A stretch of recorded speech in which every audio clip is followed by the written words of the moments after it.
Welcome to the Yamhill Town Council special meeting for our budget workshop. Today is Wednesday, May 13th, 2020. I will go ahead and call the meeting to order.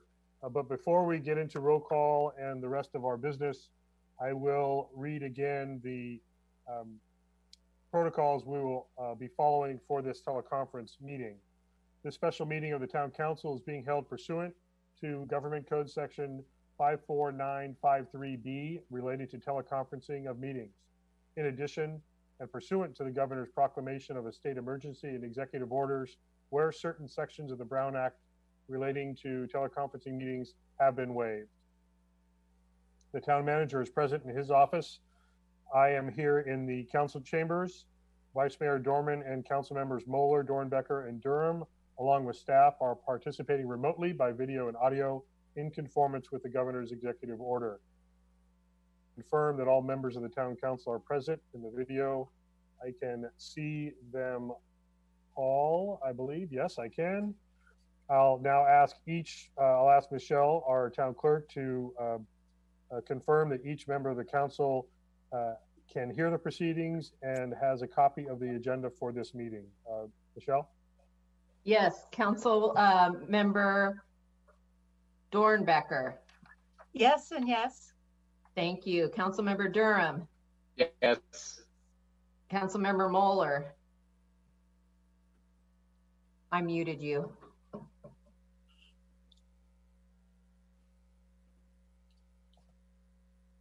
Council Member Moeller. Yes to both. Vice Mayor Dorman.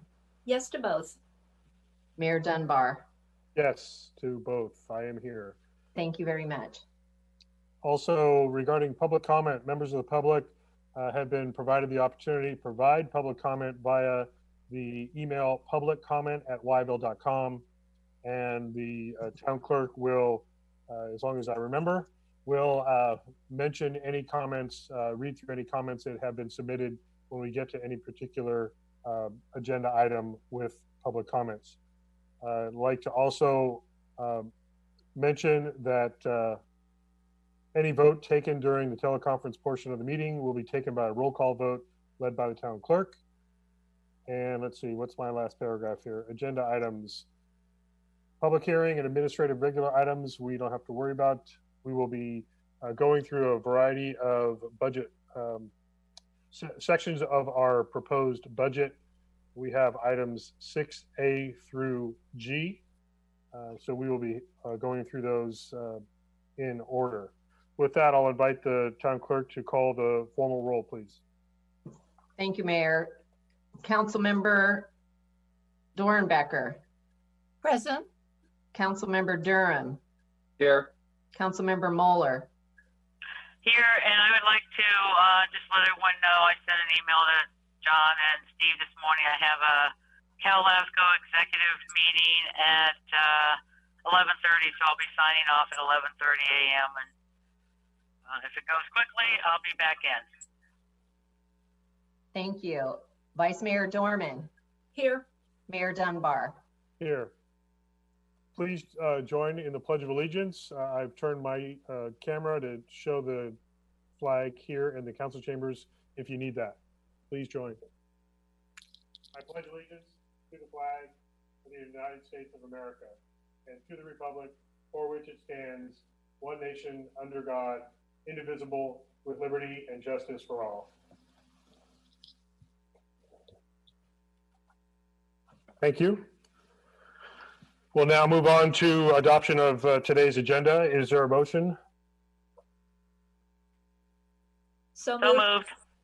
A motion I heard from Vice Mayor Dorman, second by Councilmember Moeller. A roll call vote, please. Yes, thank you. Vice Mayor Dorman. Yes. Councilmember Moeller. Yes. Councilmember Dornbecker. Yes. Councilmember Durham. Yes. Mayor Dunbar. Yes. Thank you. Thank you. That is unanimous. Public comment. Michelle, have we received any public comment on items not on today's agenda? We have not. Okay, thank you. And we have no one in the chamber, so we'll move right ahead to the budget workshop items. items as I identified, items 6A through G. I believe we're going to start with an overview from our town manager, and we will also be starting with our finance director, Celia King. Her hand is raised. So Celia, if you want to go ahead and kick us off. I was actually just going to ask if at this point you would like me to share my screen so that we can have the budget workshop PowerPoint presentation up. As long as that's, yeah, let's do that. And town manager will go ahead and begin his comments with that on the screen. Thank you, Celia. Steve, are you ready?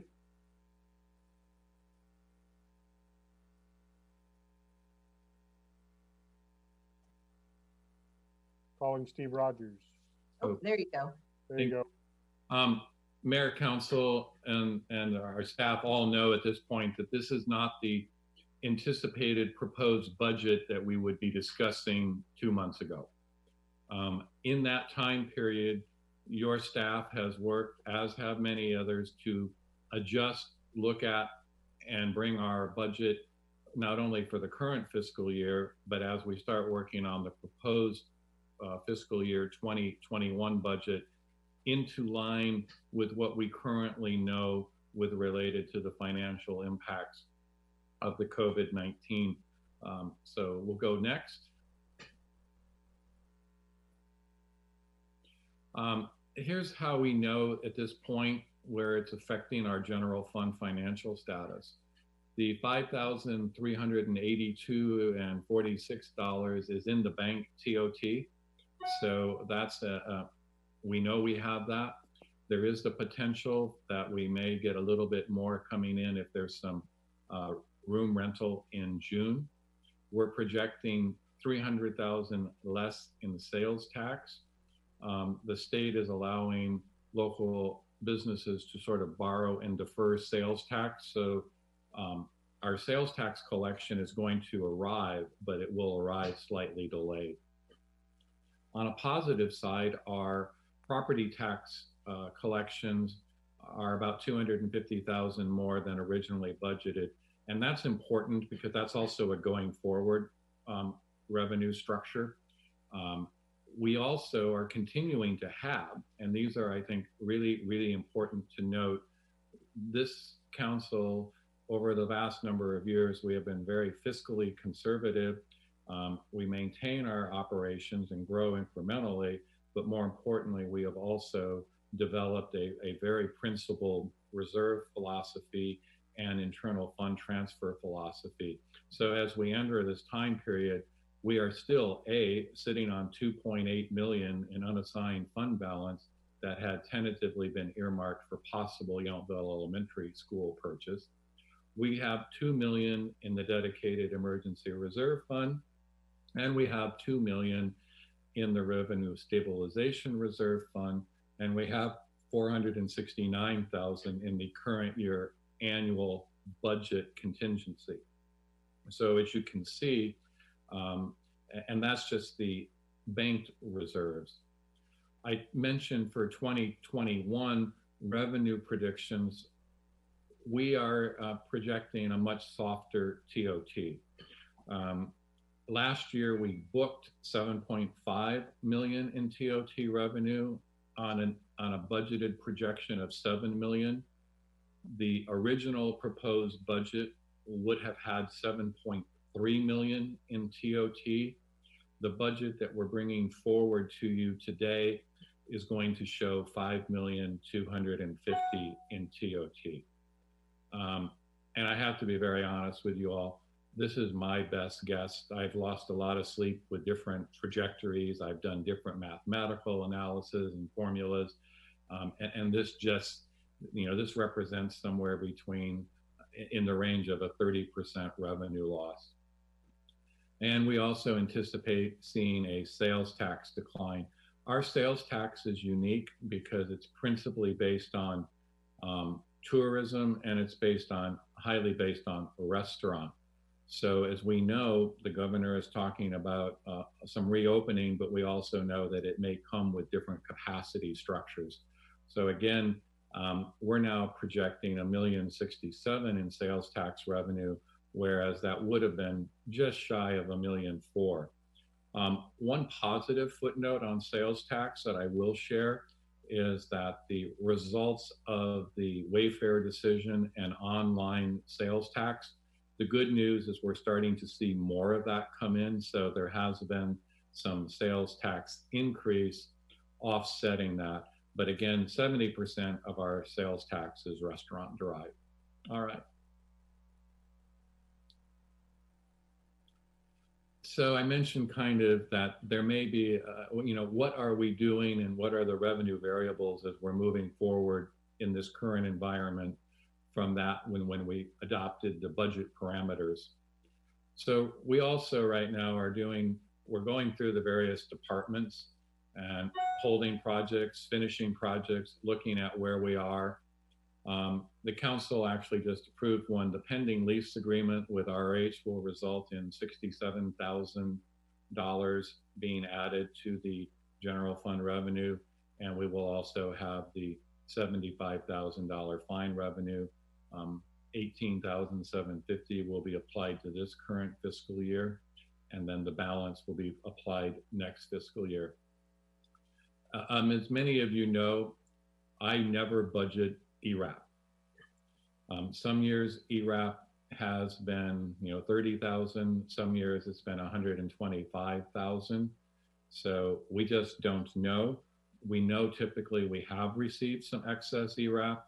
So we may yet receive some, and the indication from the county is that there will be. So that'll be an additional financial. And again, these are all things that are going to apply as we move forward. I mentioned, if we are allowed to reopen the TOT, there will be potential TOT revenue in June. Right now, my budget projections have no TOT. We will also show some sales tax collected in the second quarter. I also have no assumption, and I'll repeat that, no assumption. So I'm not including any federal or state assistance in this budget projection. It is just simply too risky at this point for us to assume that. And I'm not including, even though we have filed a business interruption claim, I don't anticipate that will be, one, I don't think if we are successful, it will be significant. It may be in the, 50 to 100,000. And again, I'm not going to turn down 50 to 100,000, but it's not going to be similar to our recovery that we had during the firestorm as a result of the business interruption there.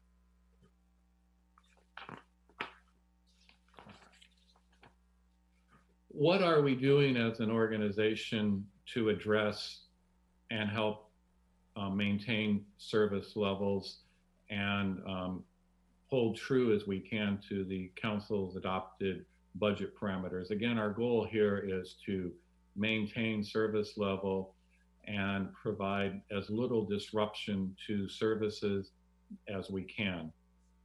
So we will be limiting travel and training budgets, and I'm putting them in together.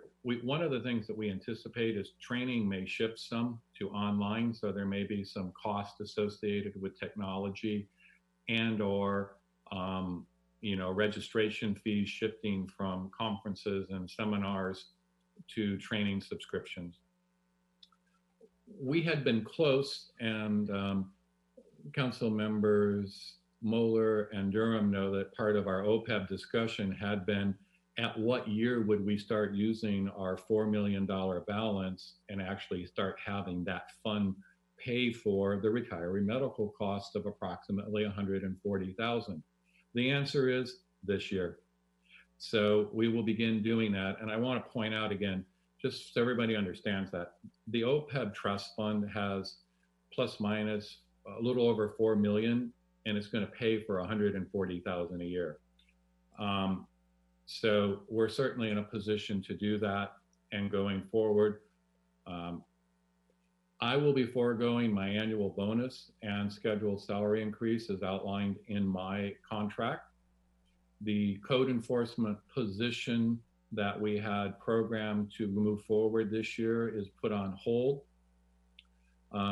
We mentioned a little bit about OPEB, And also I'll mention the pension trust. We will be suspending contributions by the town to the OPEB and pension trust funds for finishing out this fiscal year and going forward next. And we will also be suspending internal fund transfer contributions to our repair and replacement reserve funds 81 and 82. And we also have a freeze on part-time positions. We're an organization that's small, so I'm not going to make wide statements about hiring freezes, because if we lose a position that's critical, we need to look at it. But we're a agency with 32 full-time positions. Every time we have a recruitment in a position, we analyze it, and we will certainly do more so now in this current environment. All right. So with that, that's sort of a starting point, and now I'm going to transition. Well, I should ask if you have any questions or comments. Yes, if you could use the blue raise hand feature, or if there are any questions, or raise your hand. Celia, did you have anything in addition to add? No, just ready to move on with some more budget variables when everyone is ready.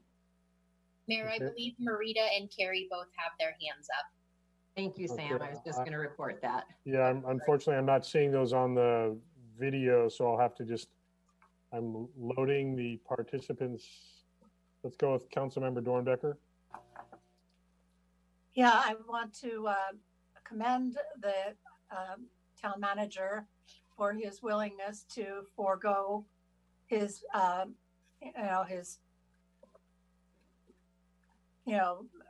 funding this year, the additional funding for his raise and the bonus. And also, I really think that so far, this looks really healthy. So that's really my main comment right now. Thank you.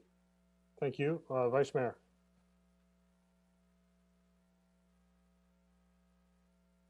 Cannot hear you, Vice Mayor.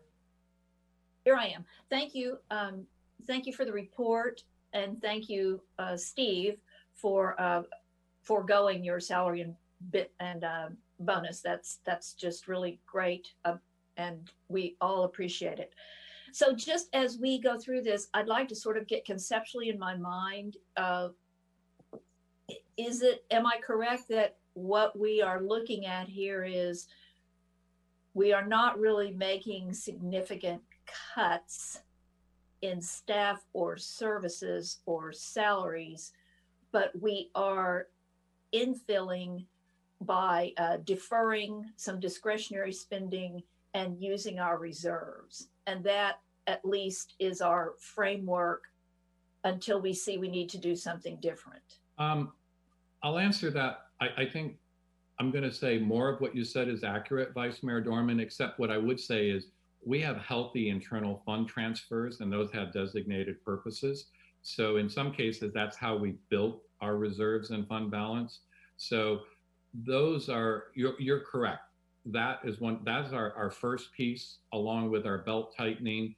And, we are not, because of that capacity that we have within our budget structure, we're able to achieve significant savings that allow us at this point in time to basically draw down from the revenue stabilization fund to make up the difference. So I would generally agree with you, but I just want to be really clear that, we're not necessarily hurting ourselves long-term with a 1 or 2 year deferral on the OPEB contribution to the trust fund for the reasons I mentioned. Also the PERS pension, again, that's at over 2 million.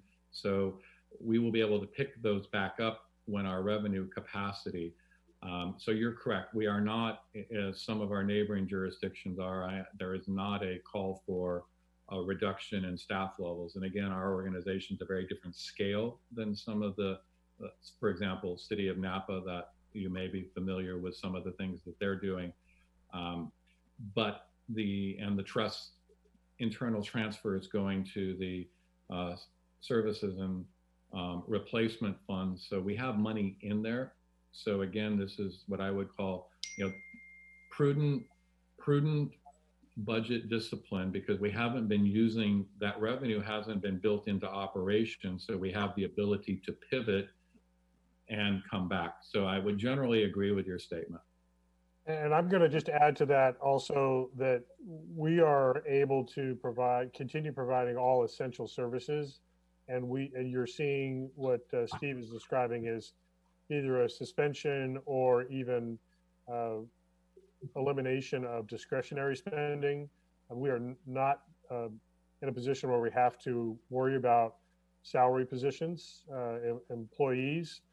We have such a lean staff that I think in order to continue providing all the services that we need to continue, we need that staff in place. We, as I think the Vice Mayor correctly alluded to, we have the ability to make adjustments in the coming months as needed. The outlook is so challenging to forecast right now that I would not want us to overreact and then be sorry that we took certain actions, especially given the fact that we do have significant reserves that are for this very type of use. Exactly, Mayor. And I'd also comment, because of the unique nature of our tourism economy, one of the things that we've been really fundamentally sound on is establishing the Revenue Stabilization Fund. While I'd never envisioned this as the cause for using it, the idea here was that if we did see something that caused a consequence in our TOT revenue variable, this gave us a place to adjust. And I think that's proven to be very prudent and will allow us to pivot. And I would also say your staff here is very well aware that this time next year, we'll have a better understanding of the direction. Additional adjustments may need to be made. We're not afraid to come back to you at mid-year and say we need to do something. And as we go into the budget a little bit, we're going to talk a little bit about some areas where there may be some variables. So you'll see that. But at this point, I am kind of ready to let Celia talk about some of the overall impacts, and then we'll come back and we will. We're not ready for that, Steve. I want to make sure that Vice Mayor finished her comments, and then Councilmember Durham has his hand raised. So we're going to go. Vice Mayor, did you have anything? Yes, thank you. That settled me up. Thank you. Councilmember Durham? I just want to remind, obviously what we have before us, I highly respect, and I highly respect Steve and Celia. But every year at this time, I say this and I'll say it again. And this year more than ever, there are a ton of, consultants, Star Report, Skift, a lot. I just get a little concerned when our economy is so based on the tourists, and that number, as you say, is 30% based on your best guess, when there is a lot of resources out there for us to best gauge our top line revenue, as well as worry about all our infill and all of our expense line items. So I just want to remind the staff that there are a lot of resources to ensure that we have those correct numbers for the top line as well moving forward. Thank you. And I think that's a good point to make, that we will be relying on a significant number of resources for projections. Standard projection gathering is on hold. And I think we can only help ourselves by using all the resources that are available, because no single projection is going to be spot on. I know not only in Napa County, but throughout the state, tourism numbers are being analyzed over and over again. And so it makes sense that we look to a variety of resources. On that point, I definitely agree with all of you on the concern. We have a unique, all of our returns are done monthly. So one of the things I always do with the analysis is a year over year, where are we at comparatively? We also reach out and talk directly with some of our properties as to what are they seeing. So I agree with Councilmember Durham. We've been looking at this, and one of the things that I would also share is my conversations tell me that our trajectory is a little different than the industry-wide average for the state, for example, where there's a lot of mid-range properties. Anaheim, for example, completely decimated until they know if Disneyland and Knott's Berry are opening. So it's always a hard one to begin with, and I'd agree with the council member on that. And we use a conservative, because I remember in my 13 years now, there's been time when you all think I'm not bringing as much TOT in, and I tend to be on the conservative side and rather have it be unassigned fund balance that you get to deal with at year end. And I'm just going to be very honest with you. I am looking at every trend. I am reading as much information as I can. But right now I'm trusting that several of our larger properties are telling us that they have activity booked in July and August. And right now that activity is principally willing to come. And again, we have a niche market. We have, a higher end demographic that's going to be more capable of traveling. And when we came out of the Great Recession, we were one of the first areas to recover because that target demographic chose to stay stateside. We are also uniquely blessed that a lot of our, what we see, our primary focus is going to be on the drive-up traffic from the Bay Area, Silicon Valley, San Jose. So I think it's going to be down, but I don't know how much. So to your point, I'm trying to bring it down considerably without necessarily bringing it too far down. But I'm also going to attest to you that, this is going to be really important for us to monitor. And the good news, unlike the county, is we get our TOT collections on a monthly basis. Celia and I are going in and looking at how each property did comparatively and where they're at. So we'll be able to pivot quickly if need be, if these trends aren't going the way they need to be. That's the first thing I'll say. And then we'll also let you know that, if they are going a little better, then we'll be in a better position to start next year and have perhaps a little bit of money to put back into the revenue stabilization fund. But I'm going to go on the record as telling you, I almost got the little Ouija ball out or whatever that was to try to figure out which number was better, but I decided that probably was not a good way to share that now that I've said that. But yeah, so I think we've got that awareness now. I want to transition over to Celia and move on to the next set of numbers, and then we'll continue that conversation. So Celia, if you're ready. Okay, great. Thank you, Mayor. So these are some expense variables that will impact all departments. So sharing them now is beneficial so that each department, when they are presenting their numbers, they don't have to address all these same issues again. So PERS costs are a large part of payroll, and this year the total PERS costs are $668,490. Of that, the bulk of it is the PERS normal payroll contributions, and then of course the PERS unfunded actuarially accrued liability, or UAAL, that we pay each July to PERS. And this year that is slightly decreased by about 4%. This does change every year based on the valuation reports that CalPERS releases on an annual basis. So these PERS costs, they do reflect 18% of payroll. There is a 2.5% COLA increase for full-time salaries based on the current MOU.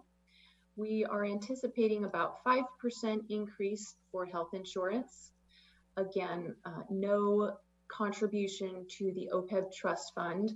We are in the middle of an actuarial study, and actually this slide should have been updated. We originally started to look at the trust, the asset value as of January 1st, 2020. And then we revisited that with our actuarials and decided that it was more prudent to look at the asset value as of March 31st, 2020. So that will give us a more accurate picture of what our asset value is based on our liability. And So that hopefully will be available soon, and we can come to council with a presentation of what the findings were of that study. Parks and Recreation will probably experience a reorganization and some changes in staff allocations due to program restructuring. And I think Sam will address that a little bit more in her slides. And then all departments will show a slightly lower allocation for IT costs, being that last year's budget included a one-time project for the server upgrade. So the costs were slightly higher in 1920 than they will be in 2021. So this slide is a snapshot of general fund activity. This information contained in this chart is derived from the general fund summary, which you can find in your budget binders under the general fund overview tab. So these next 3 slides come from that summary page. And here you can see for 2021, the proposed revenue and expenditures, and revenues are coming in at less than expenditures will be. This will be partially cured by the net of the total transfers in the general fund, which will leave us with an excess of about $207,000. Another section of that general fund summary page are our transfers, general fund transfers in and out. As you can see, compared to fiscal year 1920, we do have less transfers out of the general fund since we have temporarily suspended the transfer to the OPEB trust, the PERS trust, and the 2 repair and replacement funds. We are utilizing reserves from the Revenue Stabilization Fund, which brings the net of the transfers to $250,000 influx in to general fund, which helps us end with the excess of $207,000.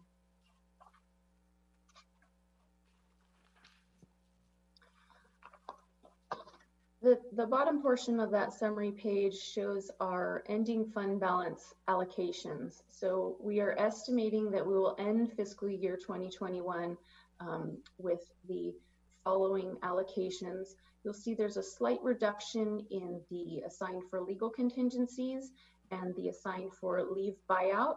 And this is just to align better with what we think we would actually need in those allocations.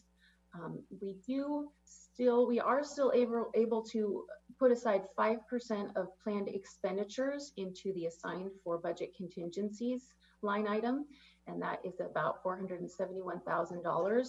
And that will again help with any deficiency in the general fund that we may experience going forward.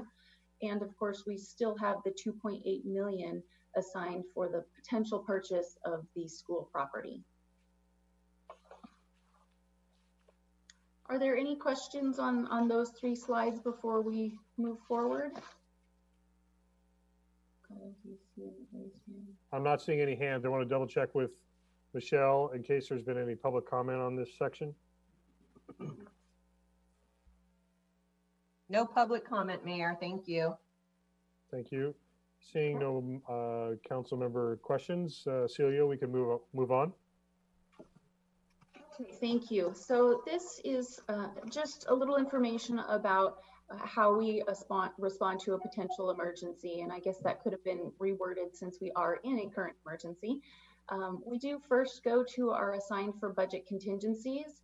On the last slide, I should have pointed out that in fiscal year 1920, we had $469,000 in the assigned for budget contingencies allocation, and we did release that into the unassigned general fund balance to be used to absorb the expenditures that are over our revenues. We also have the assigned for legal contingencies, which we have not had to use this fiscal year. The Revenue Stabilization Fund, which is set by policy at 25% of TOT revenue, which we are utilizing in fiscal year 1920 and again in 2021. And then we still have the committed for emergencies reserve, which is by policy set at 20% of general fund operating expenditures.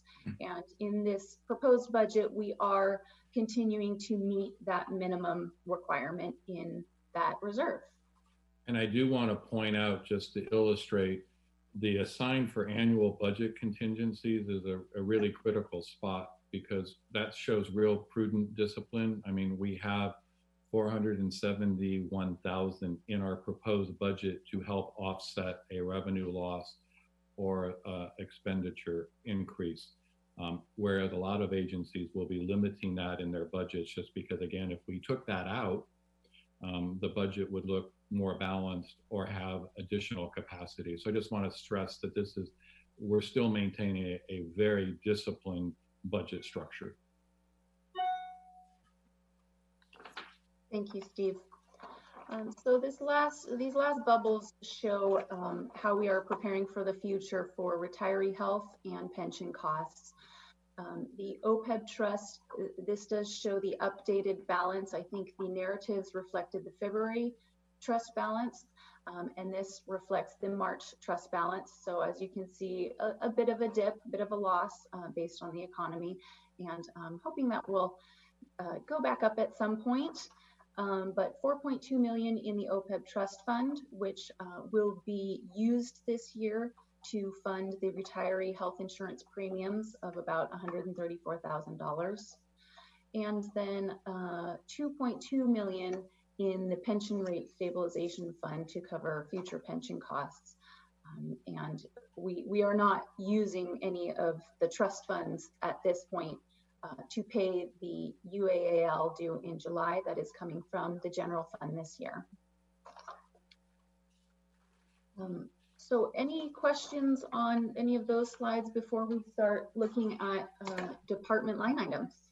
I do have a question, Celia, about the pension obligation. Do you know offhand the status we are in? I know we've been proactively paying forward our obligations, and so suspending payment does not put us behind our obligations. Is that accurate?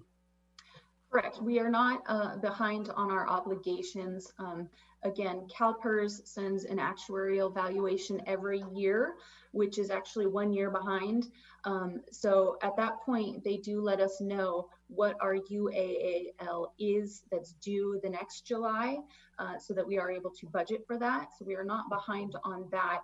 And the current valuation actually says that our classic plan is about 72.9% funded, and that does not take into consideration the amount that we have in the pension trust as well. So that increases our funded status slightly. Did that address your question? Yes. I see we also have a question from Councilmember Durham. Do you no longer have a question? That was my question. Thank you very much. She answered. Okay. And I would also say, again, this is part of the discipline.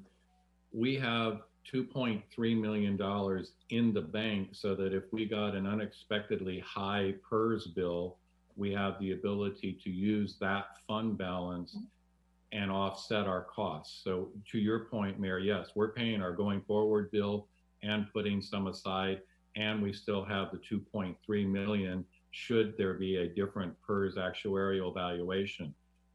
So yeah, again, part of your discipline in terms of building the reserve capacity. Thank you. Vice Mayor? Thank you. Thank you, Director King. So I just want to make sure I understand the budget contingency.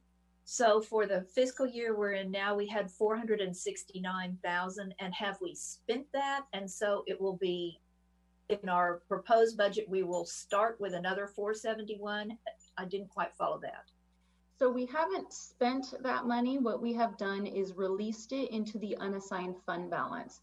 So what will happen is at the end of the fiscal year, once we are done posting all expenditures relevant to this fiscal year, we will see the accurate number of what our revenues were versus our expenditures. And if there is a deficiency, that unassigned fund balance will be used to cover that deficiency. So then, yes, we will start 2021 with a new budget contingency of 471,000. Great, thank you. You're welcome. I don't see any other hands raised, so we can go ahead and move forward. Okay, so at this point, we're going to start going through the departments and just a little bit about the flow for this. Council, you do have a binder, a budget binder, and this will literally go page by page. So as you flip, starting with the council budget, the appropriate department will jump in and present that page, and then we can address questions and discussion, and then we'll literally flip to the next page and the next person will jump in. So with that, we will go to Michelle, who will present the town council mayor budget. Thank you, Celia, and Mayor and Council. One item I wanted to address earlier before we started the meeting is an actual view for council members.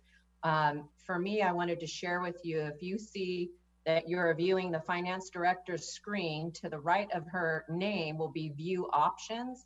And if you click the drop down arrow, it gives you the option to have a side by side mode, which then displays the PowerPoint presentation on the left. And then on the right of your screen, there'll be the column of the meeting participants. So that is another viewing option if some users aren't aware of it. And I just wanted to share that. And Also, if I could just add to that, Michelle, you are able to change the percentage of the screen committed to either the slide presentation or the number of participants. So yes, you can click, you can use your crosshairs between the two sections and drag to make them larger or smaller, right? yeah, so I'm trying to keep everybody on the screen, for example, and minimizing the shared screen of the graphics, so I can try to monitor folks that are on. But I don't know Okay. that that's quite as it's not quite as critical for the rest of the council or staff, I don't think. Yeah, and the Park and Rec director and myself are trying to monitor the hand raise as well to help you acknowledge those speakers. Okay, thank you. Moving on. Actually, Celia, speaking of hand raising, did you have something to add? Yeah, I just wanted to ask if it would be beneficial for me to stop sharing the PowerPoint presentation during questions and discussion, or should we just leave it up? I think if we are going to the binders and the council is able to follow along there, we Okay. don't need the shared PowerPoint until we get back to the actual graphics. Okay, so you would like me to stop sharing when there's discussion? I think Okay. so. I will do that. Thank you. And then we can always call it back up if necessary. Yeah, thank you. Go ahead, Michelle. Okay, thank you, Mayor. Before you now is the Town Council Mayor's General Fund Department 1001. The total budget for council is $152,060, which is up 2.5% in support of a council monthly stipend increase that will take effect after the November 2020 election. The budget highlights for this coming fiscal year is host the board and commission, volunteer appreciation dinner and employee appreciation event. Also conduct the annual council planning retreat and strategic plan check-in, and then also maintain budget levels for meetings and trainings to support increased council participation in League of California cities and other associations. With that, I have no additional information to present and I'm available for questions. Thank you. I'll ask the first question. I made a note about the 25,000 commitment for, this is line item 4710 under supplies and services, 25,000. I know we increased that for 2019-20 based on several of us, especially me, traveling more with League and other conferences. Are we holding that number because it was a carryover? Because I do not anticipate nearly the kind of in-person travel as anticipated. I think we can potentially, either we want to leave that as a placeholder and know that it's available to be reduced, or we may want to reconsider that maybe not quite yet, but that number does seem to be one that can be shaved down a bit. Because I know that the League of California Cities specifically has canceled all travel at least into June. We are likely not going to be having in-person travel for several months. And so again, just knowing that, same with the National League of Cities and the U.S. Conference of Mayors. So we may have some wiggle room in that number. Okay, thank you, Mayor. Yes, this is carried over from our original budget preparation, and I've made a note, and I'm sure the finance director and town manager have to consider this as a potential area for reduction. Thank you. Let's see. You're welcome. Do we have, yes, the Vice Mayor Dorman. Thank you.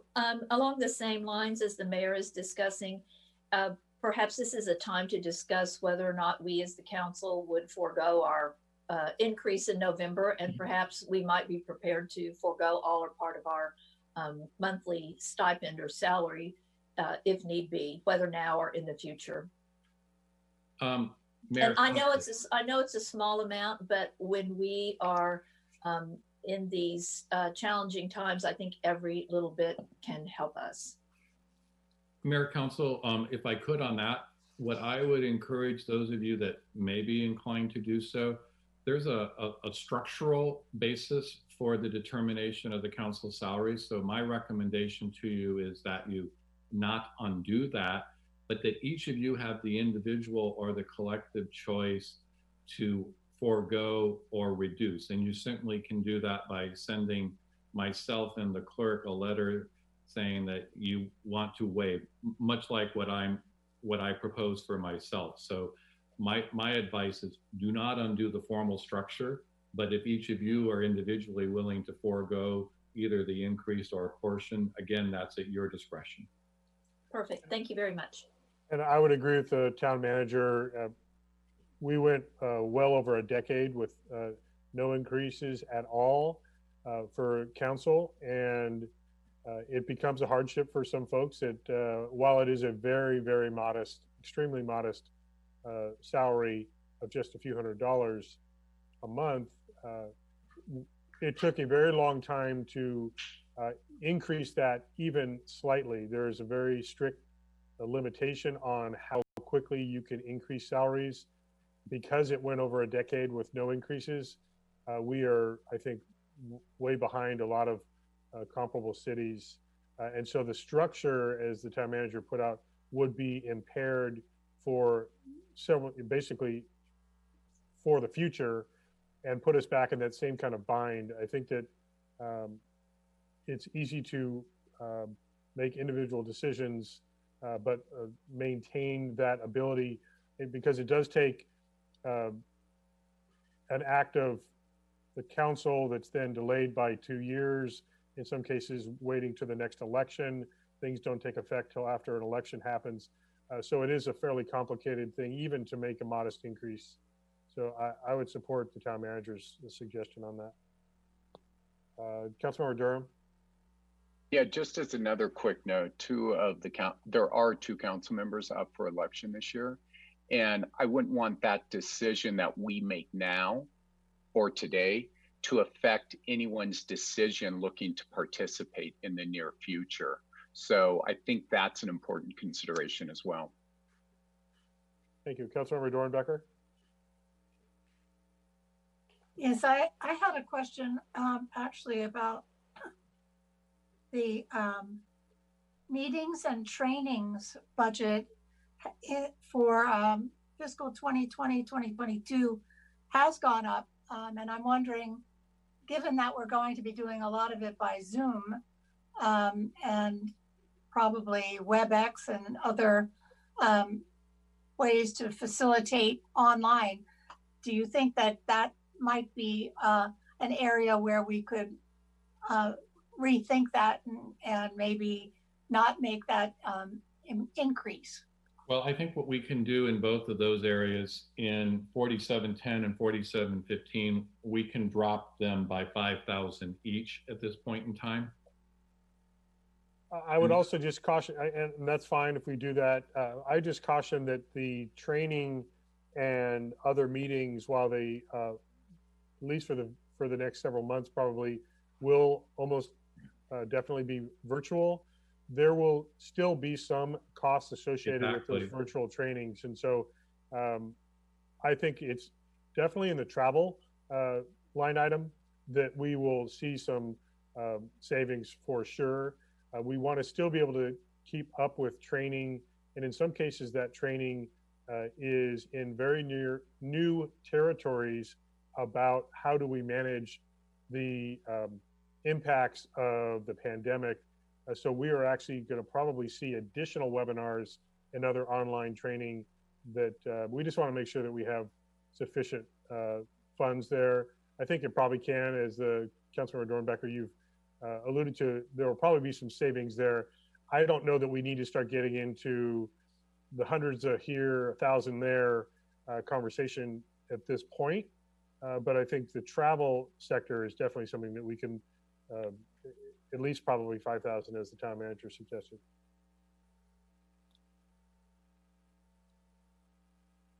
And I don't see any other hands raised, so we'll go back to Michelle. Were you going to continue? No, I'm going to defer to the next presentation in order, which will be non-departmental. Good morning, Council. Good morning, Mayor, Vice Mayor. I present to you the non-departmental budget, which is line item 1010. And for this budget, there's a small 2% increase from last year. And this is mainly the $25,000 budgeted to support the Napa Subregional Housing Needs Allocation, which is a state-mandated process to accommodate affordable housing units. Among the other line items in there, the animal shelter cost share will remain at $32,000 as last year for this coming 2020-2021 year. And the town will maintain the $40,000 contingency consistent with the town's purchasing policy and the town manager's signature authority. Other than that, there are no other changes, and I defer back to you for any questions. Are there any questions from council? I've lost that participation screen here. Hold on. I don't see any hands. Seeing none, we can go ahead and move forward. Good morning, Mayor and Council. This morning I'm presenting on the Information Technology and Telecommunications budget, line item 1011. So the IT budget has a total budget of $392,100, and it's reflecting a 6.8% decrease from the current budget. And this is due to us upgrading our server environment, some major equipment, in which those costs, as Celia explained earlier, are allocated back out to the departments. So this year there is some savings amongst the departments due to the decreased costs. This year we are currently undergoing a website redesign, and that is to be launched probably within the next few weeks. But this year it's mostly a maintenance budget and a slight increase in contract services just due to supporting system support for Laserfish, GIS, records management. And I'm happy to answer any questions. Checking, I don't see any hands. Yes, now Joe T.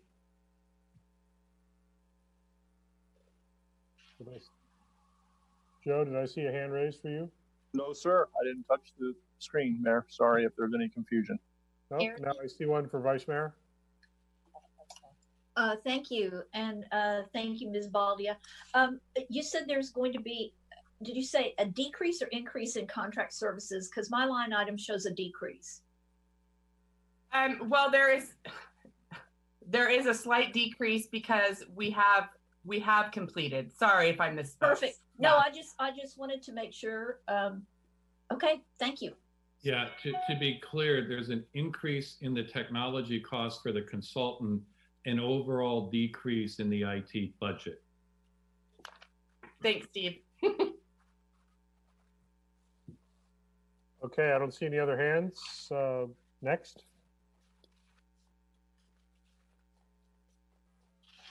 Next, we have community promotion and programs, which is item 1015.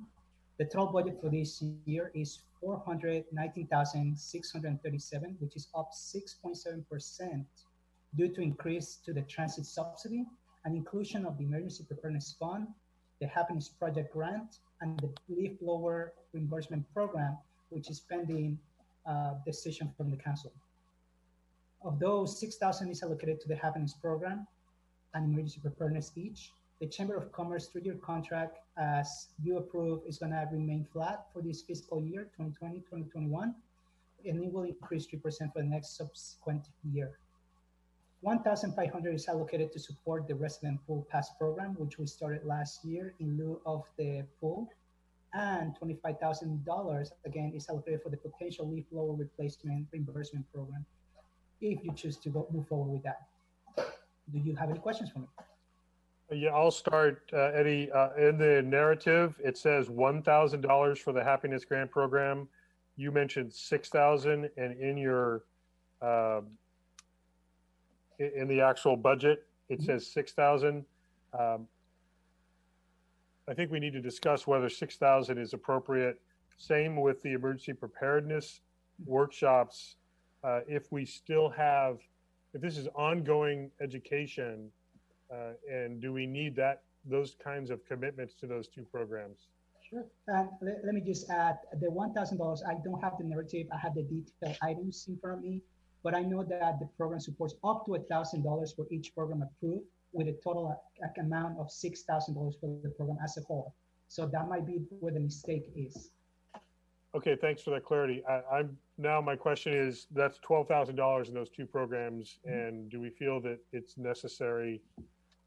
Should we, again, I don't mean to get into hundreds, but if we're talking about $6,000 or $12,000, I just want to consider that. Councilmember Durham. Go Councilmember Durham and then Steve. Sorry, Steve. I just wanted to comment on the Happiness Project first. As someone who spearheaded that and was very excited and is partially excited about it moving forward, I totally understand the mayor's viewpoints on if the council and the town staff feels that money can be utilized somewhere else. I completely understand and would support that. Thank you, Steve. Mayor, Council, the comment I wanted to make is that actually several of these staff does need your feedback and direction, because some of these are directly related to that. As you can see, we already reduced the total program funding for the Happiness Grant Small Project from 10 to 6, but perhaps that is a council consideration is, do we, and maybe we use the word suspend the program for 1 year so that we keep the budget footnote. And then from the emergency preparedness, that also had originally going to be 10,000 to support for outreach. We dropped it to 6. I think that's also appropriate. And then really also appropriate for council discussion is now the time to move forward and include the leaf blower reimbursement program or not, or is what dollar amount might you want to go? So we definitely need your help and guidance as to where the council would like to go in this project area. Thanks. And I know that we haven't gotten to the Arts Commission and the Yountville Elementary School sculpture project, but if we're talking about $6,000 sitting in a happiness fund when we're looking to spend money on that sculpture, we may just want to keep that in context if about I could, the priority. Right. I want you to remember, right now you're talking about your 2021 budget, not your. I understand. Okay. I understand. But it's about allocating funds and spending funds. So anyway, Councilmember Dornbecker. Thank you, Mayor, and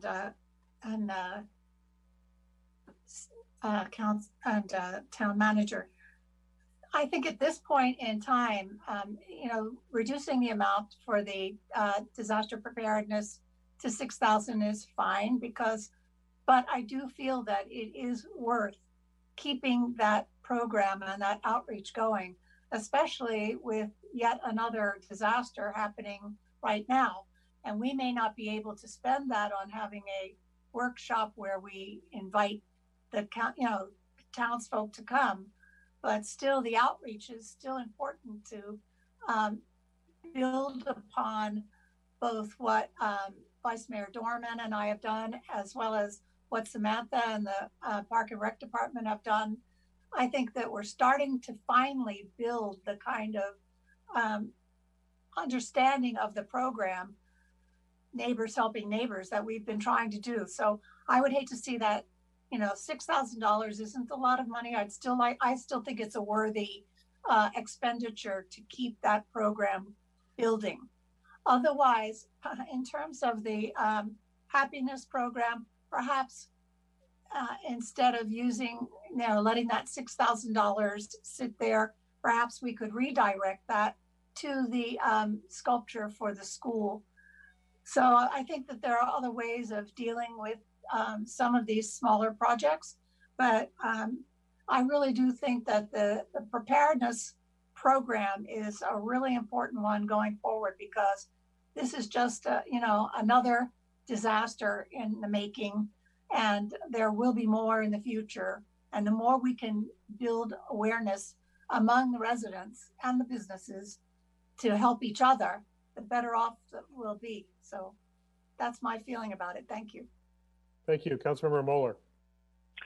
Hi, I just wanted to provide some additional comments. We, at a previous council meeting when we were approving the chamber budget, there was some discussion about if the chamber had some unique special projects that were approved by the town council, that we might be able to provide additional funding. I think depending on what they come up with, I think we need to have some extra funding available. So I think it's going to be critical, especially with reopening, whenever that is, that we get ahead of everybody else who's going to be sending out a lot of information, trying to attract people to their destination. So I am fine with perhaps setting aside the leaf blower money for now. We can always come back and revisit that. Also with Councilmember Durham suggesting about significantly decreasing the happiness fund when we open up.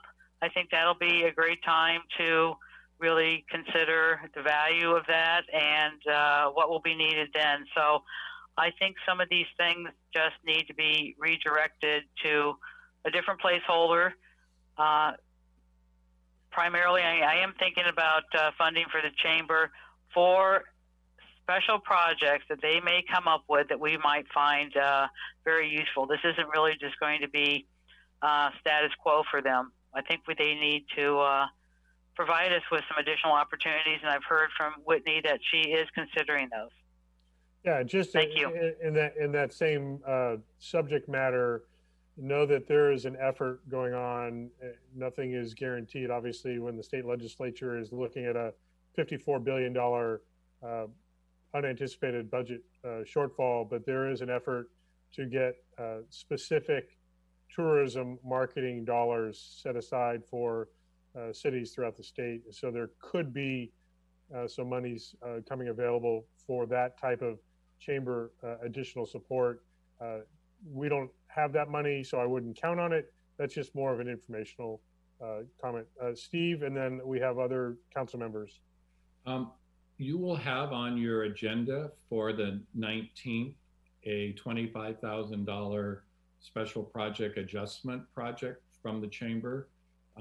We are proposing a small amendment that will use unassigned fund balance from the current fiscal year and be ready to do a unique partnership with Calistoga and Yountville and St. Helena on rural destinations. So the chamber has heard the council's invitation, does have a project ready, and you will be taking and hearing that at your next council meeting. So that'll move forward and will be addressed in unassigned fund balance. So I just wanted to clarify that, so that part will be resolved. And we're gonna have several sections of the budget that we're gonna have to look at a little bit more uniquely than typical. An example I can think of off the top of my head is the after-school program. What is that going to look like? Are we going to have that type of program? It's not going to be, regardless, it's not going to be the same as we have had. And so there's an example of a budget section that is going to require some new analysis. So there will be some monies that might be moved around in sections like that, similar to what we're talking about right now. I do think so. What's that, Steve? Well, I was going to say, and that's why I'm also saying in this particular area, there's really a couple of key questions. You know, if you do want to suspend the Happiness Grant Program for 1 year, then there's 6,000. You know, really the leaf blower replacement is yes or no. Do you want that? Do you want that at a lower level? And those are the things that we need. You're spot on. We're going to have, when we get into Park and Recreation, we've already identified that as a transition year. And you're correct, we will probably have more mid-year adjustments to this budget than we've experienced in the past. Right, thank you. Councilmember, I believe it was Councilmember Durham next. I just wanted to reiterate also, we have plenty of projects going on with Happiness Project right now, which is nice. So it'll be rolling in to this next fiscal year and they're in process. And obviously we have the libraries that we all get to participate with every year. I completely agree about the leaf blowers and the 25,000 as well. Agree in terms of suspending that budget allocation? Yes, thank you. I think we were already talking about at least beginning, if not middle of 2021 for an actual activation of that program anyway. So putting it off to potentially the 21-22 budget would almost be in alignment with that timing already. Thank you. Councilmember Mueller. Yes, I just also want to weigh in on the vote for that. I would definitely reallocate the Happiness Fund as well as the leaf blower to a later date and really focus on some of our current commitments. And I appreciate that the 25,000 is probably going to go into a different budget if we approve the chamber project. But I'd probably, if we have additional money in here with delaying the leaf blower and the Happiness projects, additional projects may come up from the chamber, and I want to be prepared. I don't think one project's probably going to do it. So I also support delaying some of the funding for the Happiness program and the leaf blower to a later date. And also, before I call on the Vice Mayor, understand that we can still discuss and potentially establish an ordinance regarding leaf blowers. We're talking about suspending the subsidy for new equipment, not necessarily putting a hold on the entire project for a year and a half. So just for consideration. Vice Mayor. Thank you. Kind of going down the list. I'm on the Happiness and Emergency Preparedness Committee, so I'll speak to both of those first. I agree with my fellow member, Councilmember Durham, on Happiness. I think we should suspend it for a year and see where we fall on that. On emergency, I agree with my fellow committee member, Councilmember Dornbecker. I do think we should leave the 6,000 in. If we don't use it, fine. We will get, I think, more budget checkups or check-ins than we usually do given current circumstances. And I think we can let that kind of float along a bit. I agree on the leaf blowers. I think we should, I think to the best that we can, we should make the subsidy work with when the prohibition, however it turns out to look, when that comes into place. But I think for now we should have that 25,000 available to repurpose. I would also add the pool pass into something that we probably could let go of because I don't believe anyone took us up on that this year. And then the other thing I saw in the narrative was engage a professional photographer to build a new library of photographs for the town. I think we probably kind of do this every year, but I'm also wondering, I don't know the magnitude of that, but if it is in the thousands or thousands rather than hundreds, I would think maybe we could shave that back a bit.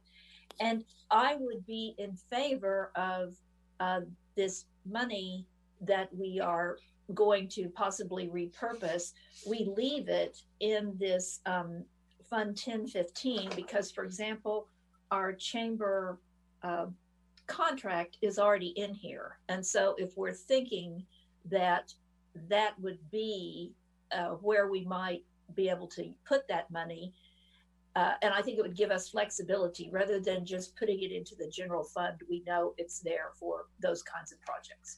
Thank you. And I'm hearing general agreement on that. I haven't heard disagreement anyway, that if any monies that we're talking about either suspending or removing from these line items in this section, we could hold in this section unless we decide as we're going through the rest of the budget that they're better suited elsewhere. Let's just remember we're talking about discretionary spending versus essential services. And so we have a little bit of flexibility with that, whether it be the pool pass, whether it be the happiness fund, things like that. We're still avoiding any reductions in essential services. So that's, I think, a very important point. So what I'm hearing is a general or consensus agreement on suspending the happiness program funding of $6,000 for this year, reallocating that. Potentially, as has been brought up, the maintaining the emergency preparedness funding, but recognizing that $6,000 is not just money to try to spend up to, it's to use as necessary. And there could be new expenses related to pandemic recovery and education, but if we don't need all that money, we won't spend it. Pool pass reimbursement, interesting that if we have no, and this is where I'd want to hear from Samantha, if we've had no one taking us up on that, just knowing though that the issue has been brought up on social media about opening of the Napa pool, and that was brought up by local resident. They may not be following through on the actual subsidy program that we have in place. Not a large dollar amount, but still 1,500 is 1,500. Samantha, what do you? What's your thought on the interest of the residents in that program? You're on mute, Samantha. Last year with the program starting, we didn't receive any applications. We only received one inquiry. And then obviously for this year, we've dropped that amount way down. But as far as public pools go, and that's really what the program is set up for, it would not apply someone's membership to a gym or something like that. The chances of many of those pools opening this summer is pretty low. So those are my two. So you think it makes sense potentially to suspend that 1,500 line item? I think that would be a safe decision to make. I don't believe it's something we will draw from if Steve's in agreement. Yeah, and as we've been saying, if you know circumstances change and there's a renewed interest, we can certainly reevaluate that. But I think it does make sense given the current conditions that we look at moving that 1,500 off of this line item and put it somewhere that's a little more time sensitive and necessary. The last thought about the, I think I'm also hearing consensus on the 25,000 line item for the leaf blower, that we suspend and reallocate that money. Whether we move forward with developing the ordinance is a separate conversation from the budget. If I could, Mayor, Council, hearing those three items, my recommendation to you would be to delete them. One of the eligible things that we believe we will possibly be eligible for some grant and assistance funding will be marketing and additional campaigns. So I think it might be prudent for us to be able to use some potential. And I also want to remind you that we will be using current fiscal year unassigned fund balance to launch the 4 to 6 month program. So we'll, with those adjustments, but I would just want to keep you fluid that I don't know that you want to put the 25,000 here. I think we have the capacity, if there's a need for another marketing between potential grant and or the TID funding. So Whitney and I and the chamber are working on that. But this way we'll have the footnote and clean this up and reduce the general fund cost appropriately. Yeah, and I'm fine if Celia and Steve, you feel like it's easier to put it in an unassigned line item somewhere. You've heard the interest in potentially having some money available either to bolster the chamber marketing efforts, or you've heard the interest in maybe spending, reallocating in this sector. If it goes in the unassigned fund balance, it can sit there until we determine specifically where it might go. And also, I want to remind everybody, this is where part of your annual contingency that we've built in. So there's 471,000. And if there was something that we needed to do mid-year or wanted to do, and it's not covered by something, that's exactly, Mayor, where we would go pull it from. Right, thank you. Vice Mayor? Sorry, I just noticed the town newsletter line item. And we go out every month. If we went out every other month, I think we'd save about $1,700 to repurpose somewhere. Just wanting to float that out there. May or may not be a good idea. Yeah, I think one of the challenges we have is in a lot of ways we're able to go online with a lot of our messaging, but we know that our resident demographic is not all computer focused. And I do think that there is some value still in the paper distribution of information. It does go out under the same postage with our utility bill. So Steve, what are your thoughts on that? Actually, thank you, Mayor. We've evaluated that. The challenge is if we go bi-monthly and we expand it from its current one sheet, we actually hit a different postage cost. So we lose some efficiency and timeliness, because that's the other thing that we have in this. And again, I would say, you know, we're all in a whole new world of trying to learn the right touch point with our community for outreach. So I would prefer that we work on it this way. We are trying to send it and make multiple use of it digitally, but we have heard, and I think also our Neighbor Helping Neighbor outreach clearly showed that there's a segment, as you pointed out, that's not getting our digital stuff. Right, thank you. So Michelle, very quickly, I think we've moved further down to, we're into item 6C. I didn't ask about item 6B if we had any public comment. No public comments so far for any item yet. So unless you tell me otherwise, I can assume no public comment for all of these items 6A through G? Yes, actually, Mayor, I take that back. I just checked the inbox and we received an email from Carrie Hayes regarding the Happiness Project, and it says, we received $1,000 approved additional funding for the book barrels, but won't need. Not sure if that is helpful info or not as you decide about your budget changes. Thanks for the dollars we did use. Again, Carrie Hayes. Thank you. Good timing. Yeah. for receiving that.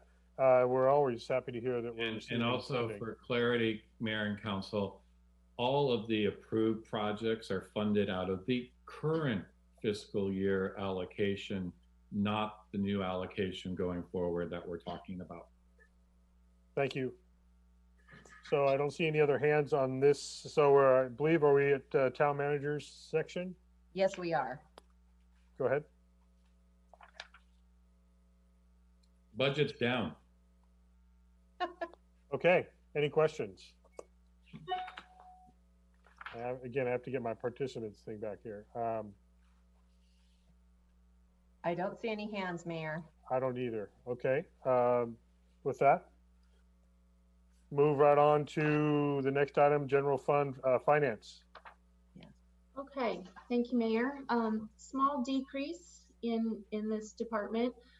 Total budget is $589,752. We have a slight change in staff allocations in full-time salaries due to management analysts being reallocated a bit. You will see that the only increase reflected here is in contract services. So the big ticket item there is an allocation of $32,000 for OpenGov budget building software, which we've kind of touched on in previous meetings. This is a software that we are hoping to purchase and implement to streamline our budget process and automate it and reduce the number of softwares that we have to use currently to create this budget document. It's a powerful software that integrates automatically with our Springbrook financial software, which is another efficiency. And it does include other components like public engagement components and some powerful reporting that is helpful with other things other than budget, such as transparency and reaching out to the public. So we're hoping to move forward with this if the council agrees that that general fund has the capacity at this time. And if you have any questions about it, please let me know. Thank you. Any questions from council? Let's see, I see actually Councilmember Dornbecker. Yes, I'm sorry. I'm just trying to see where that is allocated on the Finance General Fund Department spreadsheet, but I don't see it. So that is in the line item 4210 contract services. It's a total of $130,000. I see. And what are the other contract services in that line item? That is for our financial consultant that we partner with through Regional Government Services. And the hours and cost for that service should not be going up this year. Okay, and that's OpenGov budgeting, and that's a program? It is.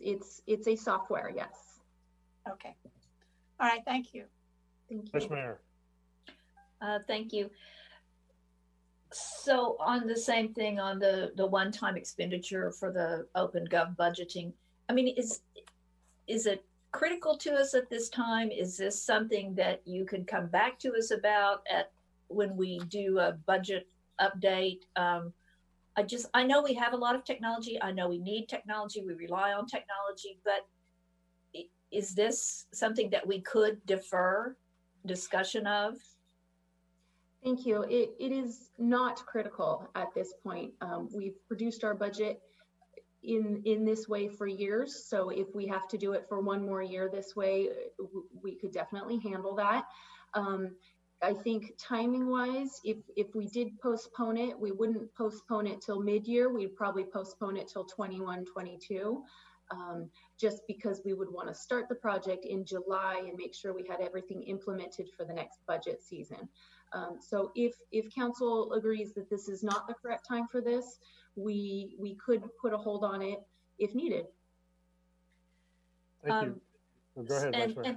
And one other question, just generally speaking, when we look at these and we say the budget year over year is up 1.5 points or down 1.5 points, am I correct that at least like in this case, we're down 1.5 points, but we are not, that takes into consideration that we are not funding any OPEB out of this, any future OPEB.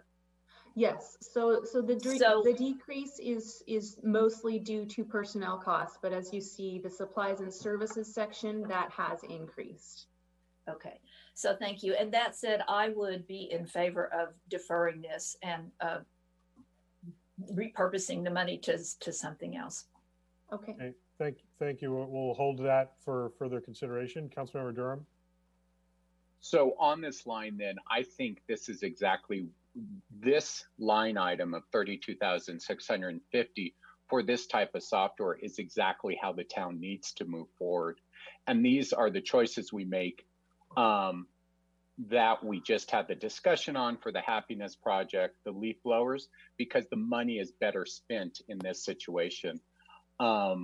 With everything that's going on in society right now, And as we move forward, we need to continue to move forward, and we have the capacity to move forward, and we should do that. In the case of this OpenGov, contract services, I think this is an important way for the town to move forward, to stay relevant, to stay up to date, and not get caught in the past. So I would vote that we do move forward with this $32,650. Okay, thank you. Councilmember Mueller? I agree with everything that was just said by Councilmember Durham, and also very important to me. This is one of the goals is to increase transparency. I just can't. The optics of saying we don't need money to increase transparency just is not appropriate. So I think anything that we can do, especially in this situation, to try to supply more information to our customers and increase transparency is where we should be spending our money as well. Thank you. Councilmember Dornbecker, I don't see your hand up, but I'd like to hear your thoughts on this 32,000 line item.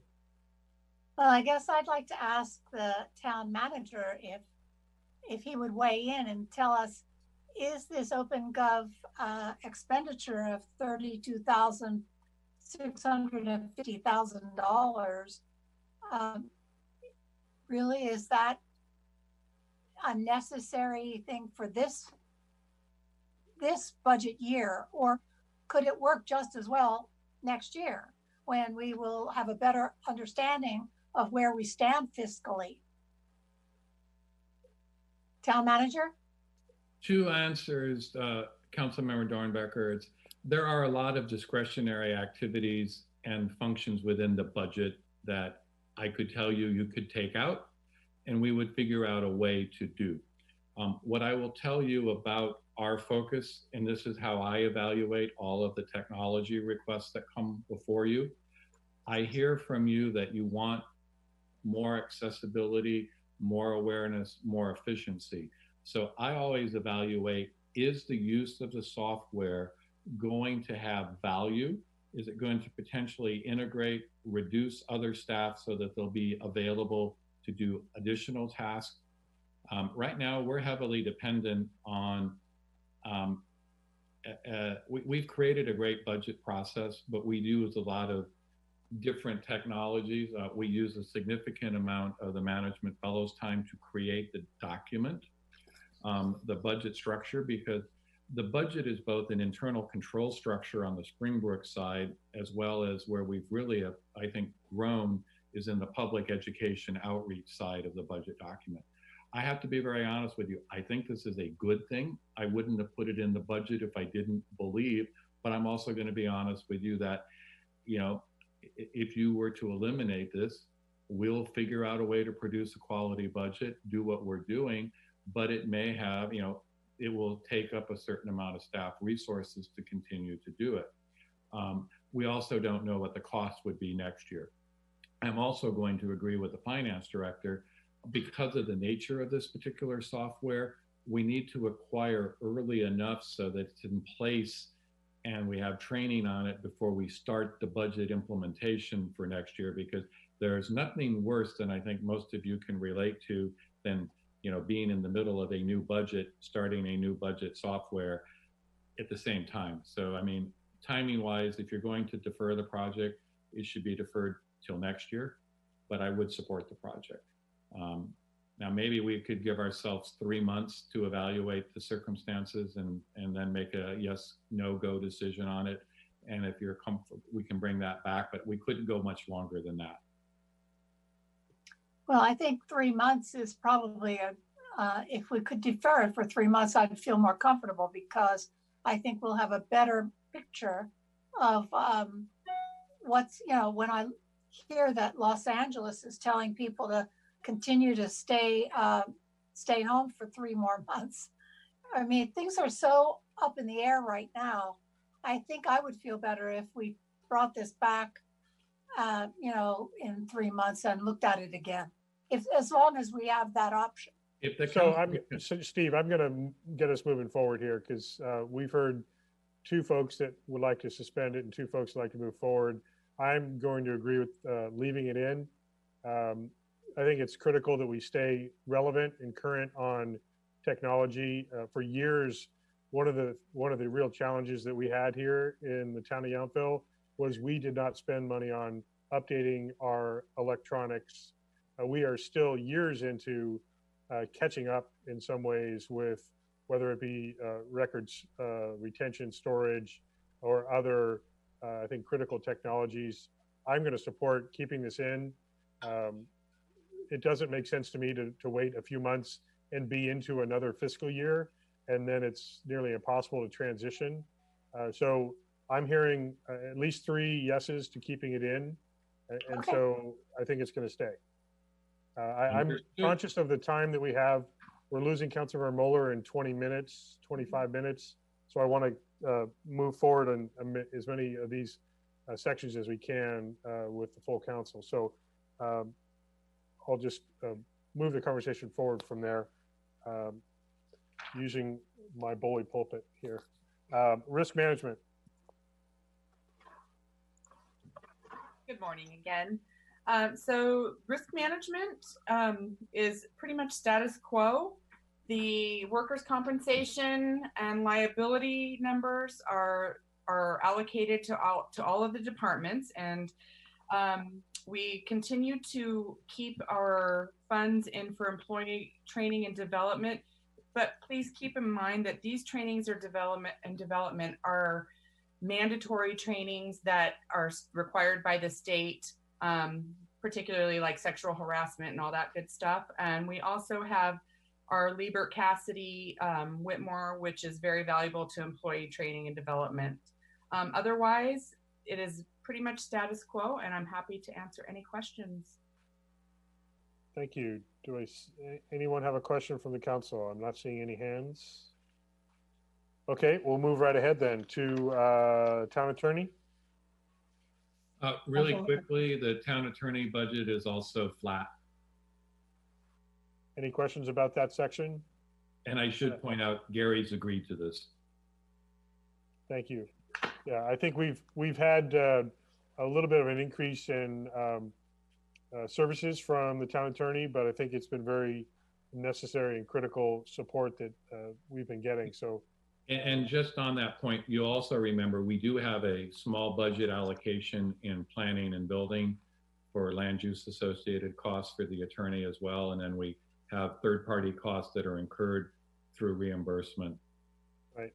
I don't see any opposition to it, so we're going to say yes to the proposed for this section. Moving ahead to town clerk. Thank you, Mayor. This is, as you said, Town Clerk, Fund 1110. Total budget for Town Clerk for this year is $446,713, and it up from the prior fiscal year by approximately 2.3% due to one-time expense for conducting the November election. In addition, there will be some cost savings to PTE due to not filling the records coordinator position. Budget highlights for this coming year are conducting the November 3rd general municipal election for 2 council seats. And we have in the slide a one ballot measure. However, council is going to be discussing that at the May 19th council meeting on whether or not there'll be 1 ballot measure or 2. So that may remain flexible. And then the council is also scheduled to adopt the resolution calling for and consolidating the election June 16th. The next highlight is the records management program, which is to continue to develop and test workflows in Laserfish, work with departments to prepare hard copy records for scanning and importing into Laserfish, expand the knowledge base of staff across all departments through continued training and educational opportunities, and then continue to work with departments to add information to the public portal. And then finally, we hope to finalize the implementation of the new agenda management system. Thank you. And we were handed, I had one sitting on the desk here, a revised budget for this section. Yes, thank you for pointing that out. How did this change? It changed under line item 4011, part-time salaries. And that was reduced to 27,000 from, I believe, 39, if I'm remembering that number correctly. Actually, it was listed at 52. Oh, okay. Yes, the unfilled records intern will not be filled in this year. So it reflects that when we were fine tuning our budget document, we realized that we had not removed that from the part-time salary. So that's a. Okay. Good, thank you. Questions, Michelle, I have, then I'll ask. The $50,000 on item 4270 elections, is that what Yeah. you're saying is the expense of the county costs for the actual election? Yes, it is. Okay. And then do you anticipate, I see there's a reduction, 4710, conference and travel from 9,000, almost basically cut in half, but there's a dramatic increase in meetings and training. Could you Yes, just that- explain that? Yes, I can. That is in support of the slide highlight for the continued training for laserfish. It is important for us to continue to cross-train through departments so that they can learn more about laserfish and utilize it to its fullest capacity. I do understand if there's any need for change in that due to the COVID, but that was the purpose of that budget number when we developed it. Okay. Any questions from the council on this section? Seeing no hands raised, we'll leave it as is with the revised adjustment on that one line item. Thank Okay. you. Thank you, Mayor. OPEB, I had to unmute myself. Okay, so we've talked about OPEB a little bit previously. There is a cleanup item on this sheet that transfer in from general fund that will be zeroed out. You will see on the final version a line item under revenue reflecting the draw from the trust of that $134,000 that will then pay for the retiree health insurance. And also, as you see, no allocation from general fund to the OPEB trust. so are you saying on line 3900 that 134 goes to zero? Yes, that will go to zero. The 134,000 will be reflected in the revenue section, and it will have a description of withdrawal from trust or funding from trust. Thank you. Mhm. Any questions? Let me get participation back. I do not. See no question, no hands. So, or Councilmember Dornbecker, are you raising your hand? Yes, please. Go ahead. I'm sorry, Celia, can you, I think, so is it zeroed out from the transfers in or zeroed out from the expenditures? It will be zeroed out from that 3,900 line item general fund transfer. That 134,000 will be shown as revenue. So up on the top section, there I will see. be a line item for the draw from the trust. Okay, thank Sorry you. about Yeah, it goes from the bottom section to the top section. Mhm. Right. Thank you. And you Sorry can about that still see confusion. that the trust has a significant fund balance. Yes.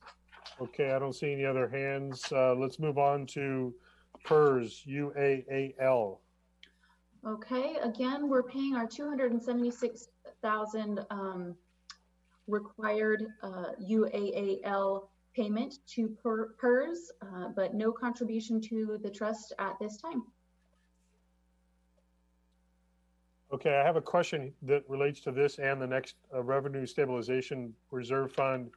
We have established minimums of 20%. Oh, this is actually the next section, Emergency Reserve Fund. Let me just double check. Any questions on PERS at this point? Seeing none. Okay. And I'll just start off with, yes. Just one last point. I meant to talk about that chart. As you can see, we're shifting to more full-time employees being in the lower tiers of PERS, which does generate some savings to the town. So just wanted to point that out. Thank you. Good call out on that. Thank you. So next, Emergency Reserve Fund, and I'm going to just preload my question about this and the Revenue Stabilization Reserve Fund, just so we can consider right now current minimum 20%, of general fund expenditures under the emergency reserve and 25% of TOT under the revenue stabilization. We just need to discuss how we plan to handle those minimums that we have established, if we need to suspend those minimums or if they're still aspirational minimums. So if we could just address that for all these two funds. That's a great starting point, Mayor. And what you would probably see us recommend is that you would put a note on the use of the revenue stabilization so that that would be suspended. And then we would include language about our target to replenish, but we would be maintaining the minimums for the emergency reserve, and Celia can expand. But yes, we will need to make an adjustment to the policy for the revenue stabilization to indicate that it's being drawn down for the purpose intended, and the strategy for replenishing. Yeah, Celia, if you want to go ahead and present this fund, and then we can discuss that. Sure, thank you, Mayor. So the 20% of current planned general fund expenditures of about 9.4 million, 20% of that is about 1.88 million. So that's why you see in this department a transfer back of about 139,000 back into the general fund, and that aims to keep this emergency reserve at the 20% minimum. So with some interest earnings, it'll have a fund balance of about 1.9 million. So this one will remain, it will continue to meet the 20% reserve minimum. With the general fund transfer. It would fall under if we did not make that transfer.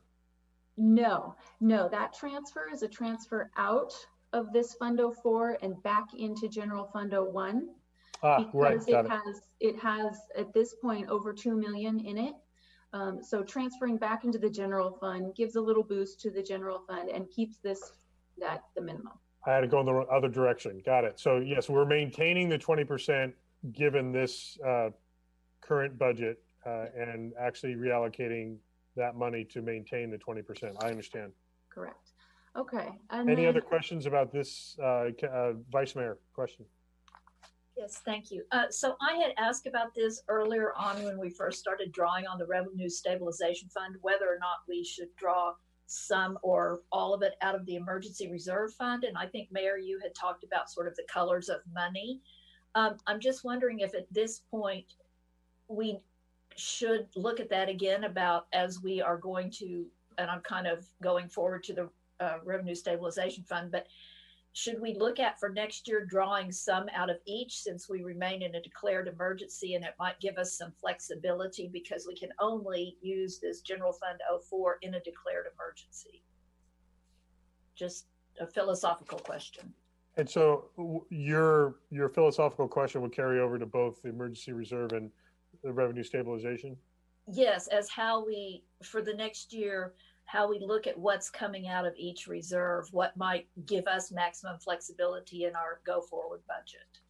So let's pause on the consideration of that. We'll come back to that. Sure. I just want to, Celia, if there are no other questions about the specifics on the emergency reserve, let's get revenue stabilization and then talk about both. Okay. Thank you, Mayor. So revenue stabilization, this fund was established to help balance the effects of reduced TOT occupancy transient occupancy tax, which is what we're experiencing now due to COVID. So we will be utilizing 850,000 in this current fiscal year and are proposing to use another 1.1 million in fiscal year 2021. And then, so I guess that would, as Steve mentioned, would require a policy waiver for 1 year, and then we would try to replenish that when appropriate, when we had some unassigned fund balance to reallocate. Right. So with that 1.15, we're down to 43,000. Correct. Okay. Any questions about those numbers? Not seeing anybody. Let's discuss the Vice Mayor's point. Celia and or Steve, thoughts on the color of this money, emergency and revenue stabilization. I understand where the vice mayor is coming from, but I also, again, I guess I look at how we structured this, and I see this as a 1-2 approach to how we built the revenue stabilization. My footnote that I would offer is, if you're going to pull down from the emergency reserve fund, you're going to have to waive both policies because you will not meet the targets of both. So, I mean, I look at this as the revenue stable, you know, collectively we have $4 million to look at. So, I mean, if the council has strong preferences, but we would need to modify the policy on the emergency reserve. I'm comfortable either way, but that would take a little more work on that end. And I also think to me, it clearly ties in and supports potential claims with federal assistance and everything about where we're seeing it. So I'm just saying, I see some value to keeping it structured that way, but it's not, at the end of the day, we're drawing down reserves. Right. I mean, there's no way we're going to maintain the 25% in the revenue stabilization fund. I think that's been decided for us. But the question is, do we take additional out of the emergency reserve fund? Councilmember Mueller? Sorry, I had to unmute myself. I remember having these discussions when we set these funds up, and I just can't say thank you enough to the council and staff that we have these monies now. Regarding the very specific point about where to take the money from, I just want to remind everybody back to the discussions why we put these monies away. We need to maintain the money in our emergency fund. We do not know the future. We have this really awful event right now. Fire seasons are coming up. The unknown is out there in the future. I think my preference is, and I struggled with this as well, really thinking why this fund versus that fund. But I think right now we've got the right solution, so I don't recommend changing it. Okay, thank you. Vice Mayor? So my concern is the $43,000. And if we do have something else that happens, we have a fire, we have an earthquake, we have a flood, it doesn't rise to the level of a declared emergency, then our hands are tied to $43,000 or whatever's in the account at that time, whatever we haven't spent from revenue stabilization. I understand we have the earmarked yes money, but we also would have $2 million sitting out there that we could not get to when we sit right now in the middle of a declared emergency. So to me, it is prudent to do some adjustment between the funds to leave flexibility for something that dramatically affects us, but perhaps is not a declared emergency. Well, what I would also indicate, Vice Mayor, is the council has the prerogative to declare the local emergency. So that's the first thing, and you may also note that the city of Napa has declared not only a COVID local emergency, but a fiscal emergency. So I hear you, but there are some tools out there that would structurally open that up. But again, I'm not, if you want to modify the policies, it really was identified to try to, the emergency reserve is built around expenditures so that we have adequate capacity to support, maintain. The revenue stabilization was built around the revenue source. So, I mean, those are just the dynamics of where the genesis, if you will, of how we, where the target objectives for each of those are. But again, the good news is you have 4 million. You do have ways to access them if you are. So, I mean, that's really a council policy direction, and I'll let you all finish the dialogue.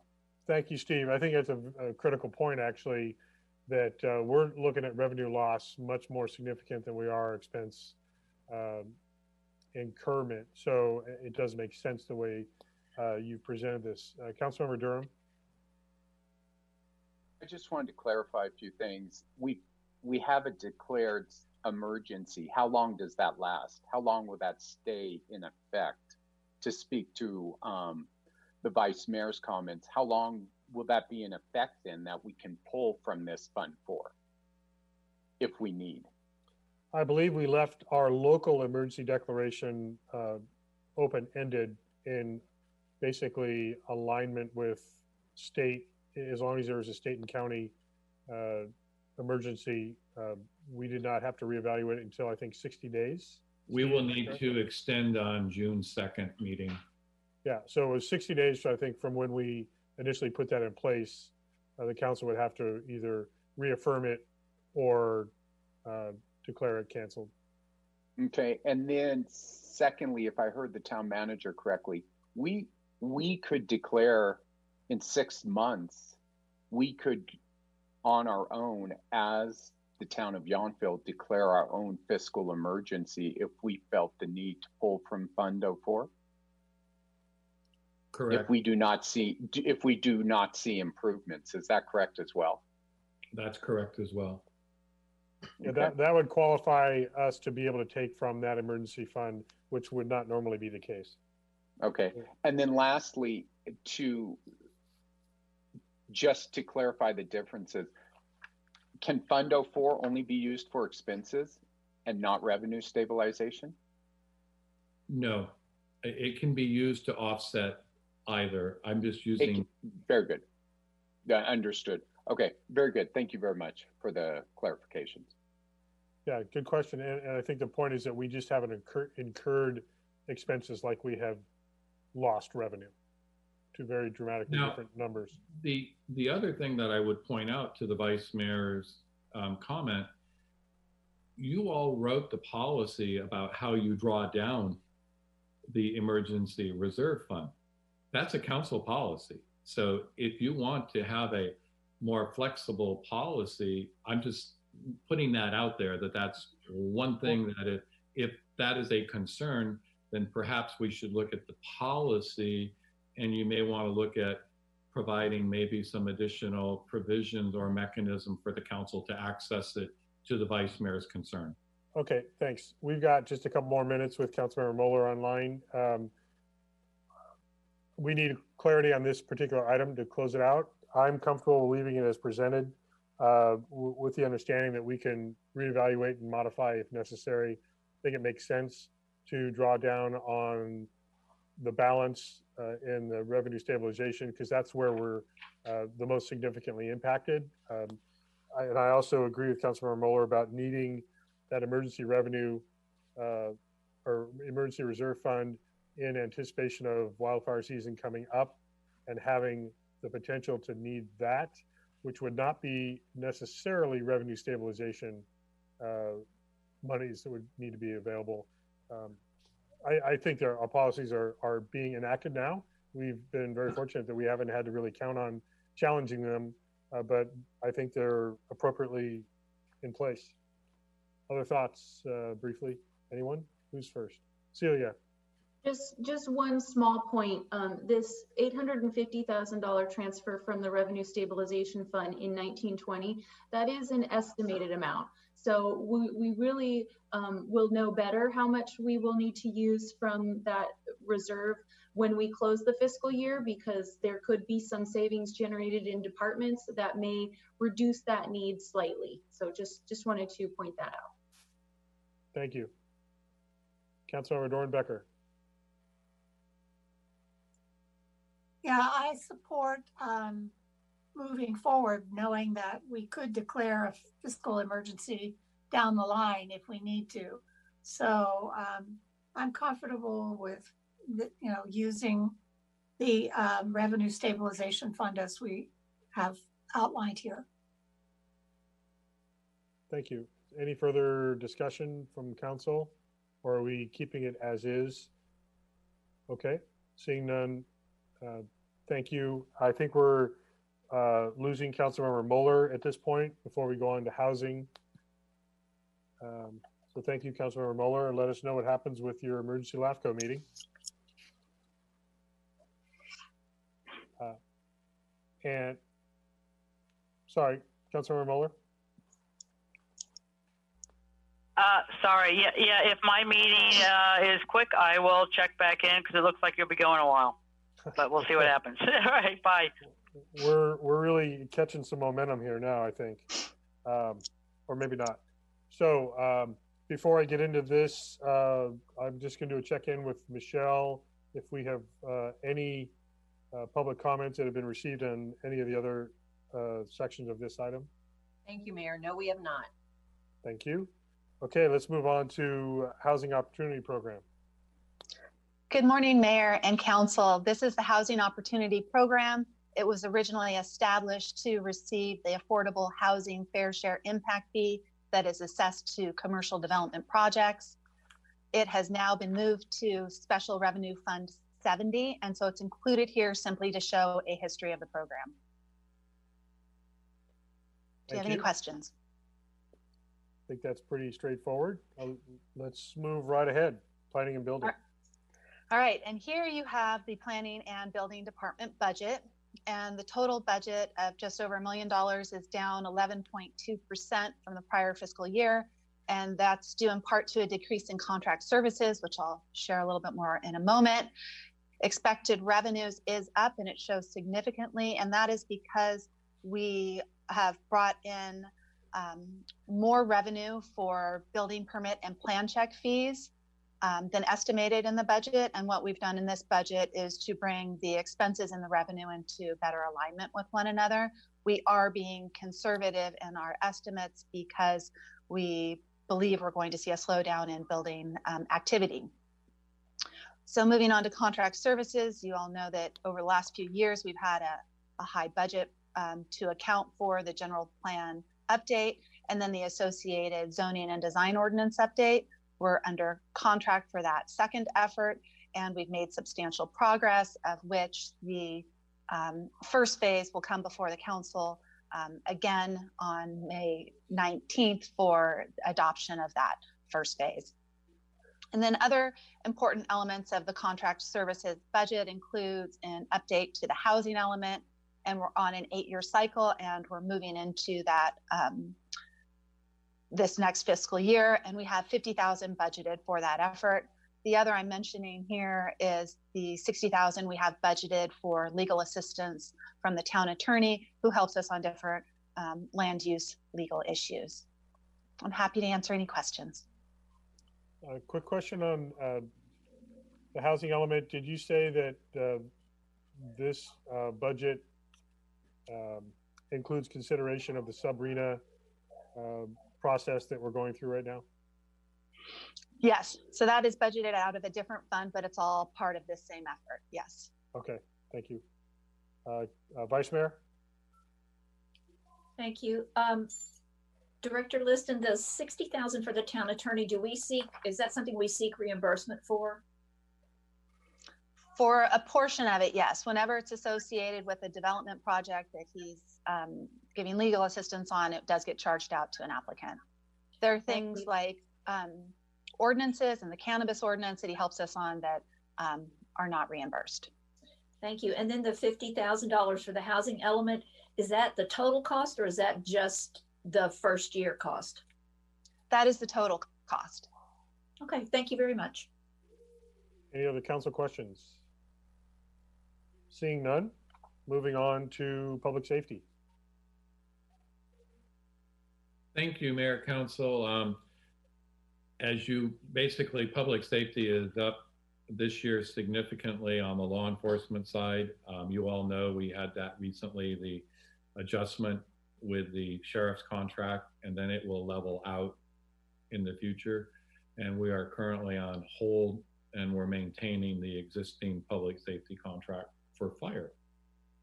Thank you. Yes, and we did just recently have fairly detailed discussion about. Yeah. My only other comment that I will always have to make is that although we're getting close, our public safety contract costs are not offset by our property tax revenue. And this may be the year we're very close to that, though. It wouldn't be a budget workshop, Steve, if you didn't bring that up. I know. Seeing no hands raised, let's move ahead to Public Works. Thank you, Mayor, members of the council. What you have before you is our snapshot of our public works budget. As you can see across the 4 budget units, just a slight increase of about 1.8%, $39,500 over that $2.2 million budget. Next slide, please. Next slide, please. Expected revenues for our permits are up by $8,500, just $1,000. We have been fairly successful in continuing to kind of move that up a little bit as our encroachment. We get better at collecting encroachment permit fees, tree removal fees, and that kind of thing. The admin engineering budget unit 4301 is increased from the prior year by $11,877 or 1.6%. Contract services remains flat, and our Measure T, SB1, and gas tax, while it will be significantly down, an estimate of 30%, which we will talk about in our next budget workshop, we're going to try to adjust that to match the paving programs that we have for the upcoming years. Next slide, please. Streets maintenance 4305. This budget unit is slightly decreased by about 0.3%. Operations cost of 5% in contract services, and that really is for the charge point contract. So we have the EV charging stations that has a software platform in it. To keep that in operation is $7,500 over the 3 years. So that's what that 5% increase is due to, and then additional contract for curb painting. And Joe, a quick question here. Does this mean that we may want to look at adjusting our UV charging rates to increase our recovery of those costs? We have discussed that, and that is an option. We did have we have a calculation for cost recovery. It would raise it significantly, and we, in our discussions, thought that it might raise it to the point where people would maybe not use it as much. So we can certainly look at that. Why don't we, and it may be that we have to find a middle ground, but I think we may want to make sure that those that are using it are paying closer to the actual cost. Sure, can do. Next slide, please. 4320. Again, a slight increase in this budget, mostly in the personnel side of the budget unit. And it should accurately reflect the tasks performed in the Parks Maintenance Division. We also have a slight reduction in allocated IT costs. Next slide, please. 4325. This budget is increased by $19,000 due to a slight increase in personnel costs and an increase in contract services. So 2 line items are driving this. The EV cost is actually out of facilities. That's $7,500 for the charge point EV stations, and we will look at a cost recovery for that. And allocated property insurance is increased by $9,000. So that's really what's driving the cost increases in facilities budget. I think it's also important to note that we have a loan from California Energy Resources for $200,000. We will pay $19,330 in principal and $1,339 in interest to make the timely debt payments. This is scheduled to be paid off in December of 2022. I think that's it. Next slide. Oh, that's it for us. If you have any questions. Any questions from council? I'm not seeing any blue hands. Now I do. Vice Mayor? Thank you. Thank you, Director Tagliabashi. A couple of things. One of the top priorities for the next upcoming fiscal year is complete construction on Oak Circle Bridge and Path, $375,000. Now, is that grant money or is that our town money? So we'll talk about that in the upcoming workshop, budget workshop 3. But yes, that is grant money. It will initially come out of the town coffers, and then be once we finish the project, we can invoice the state. But yes, that is grant funded money. Thank you. And then also in your narrative, the first one is complete and the design and construction of 23 capital improvement projects. And are most of those covered by some sort of special revenue funds rather than our general funds? There are a few that are covered by other than general funds. Enterprise funds are the primary driver in that. Measure T, SB1, so our paving program. And then we have some parks per capita Prop 68 grant that's going to fund the restroom and the park. But there are probably a handful that are general fund items out of that 23. Thank you. And then in the narrative, it says, talking about Measure T, SB1, and HUTA, the expected combined revenue for these funds is approximately $462,000. I thought the slide said 600,000. It's a moving number right now, Vice Mayor. The challenge is to try to figure out where we're going to land. I think the important concept is to try to realize that we're going to try to match the paving program available revenues, with the exception being Washington Park. We're going to remove and replace that water line, hopefully in the upcoming fiscal year, and that neighborhood will need to be repaved. So we may have to borrow some funds from our capital fund 50 to pay for that paving project, similar to what we did with Measure A, and then we will be able to bill back to that for the Measure T funds that we extended. So general funds up front, and then Measure T funds will reimburse us for those in the out years. Great. Thank you so much. You're welcome. I'm not seeing any other questions on Public Works. Joe, thank you. Thank you, Mayor. Looks like we're going to Parks and Recreation. All right. Good morning, Mayor and Council. So before you, the first slide here of the Parks and Recreation budget is showing revenues. And so our Parks and Recreation budget is one of the areas where we have considerable paid fee revenues for services. And so our estimated revenues, I apologize, there is a typo in the narrative up top, is actually down estimating 15% from the prior year's budget. The majority of that is the decrease of 66% from the after school program. And so I'll go into a little detail shortly on how we prepared this budget, not quite knowing what the future holds there, as well as a decrease in the community center budget, estimating a drop in rental revenue there as well.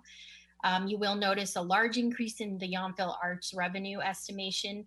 That is, as we go into the second year of managing the multiple accounts for Yountville Arts, so those include the general fund account, the Town of Yountville Community Foundation Fund, as well as the art fee fund. We are still refining how we allocate and bring in money and spend money. So the increase there you're seeing is us taking in the majority of the revenue from the art sip and stroll into the general fund. And then on the expense side, you'll see those costs coming out as well. But to touch on the after school program, so as you're all well aware, the school is closing at the end of the year. We are currently in kind of a holding pattern as far as what services our resident children, our families who actually live in Yountville may need next school year, and if we will be able to offer those services. And so the program, the holding program numbers that you're seeing there estimate 20 to 24 students needing those services. We know there are 38 resident children in Yountville who may or may not be busing back home and then not having childcare options. And so we did move forward with this budget. Obviously, preparation happened way before the current incident that we're in, but with a placeholder to be able to react and if at all financially feasible, offer childcare in Yountville after school for those children as needed. Can I answer any questions about the revenue side? I don't see any blue hands. We can always come back as well. Next slide, please, Leah. So here are the expenses for the Parks and Recreation Department as a whole. As you can see, the overall decrease of 2.1% from last year. Administrative and services is down slightly. Day camp is up slightly. Most of our increases in any program area are due to the continual annual minimum wage increase, which reflects in those budgets. So day camp is heavily staff driven, and so that went up slightly. We continue to show the pool and aquatics program as it phases out of the budget process and book, I think after 3 or 4 years, Celia. But we continue to show that for consistency. We do have a slight decrease in expenses at the community center. Obviously, we see a decrease in expenses in the after-school program as well, attributed to part-time staff decrease for the number of children we were estimating having, as well as supplies.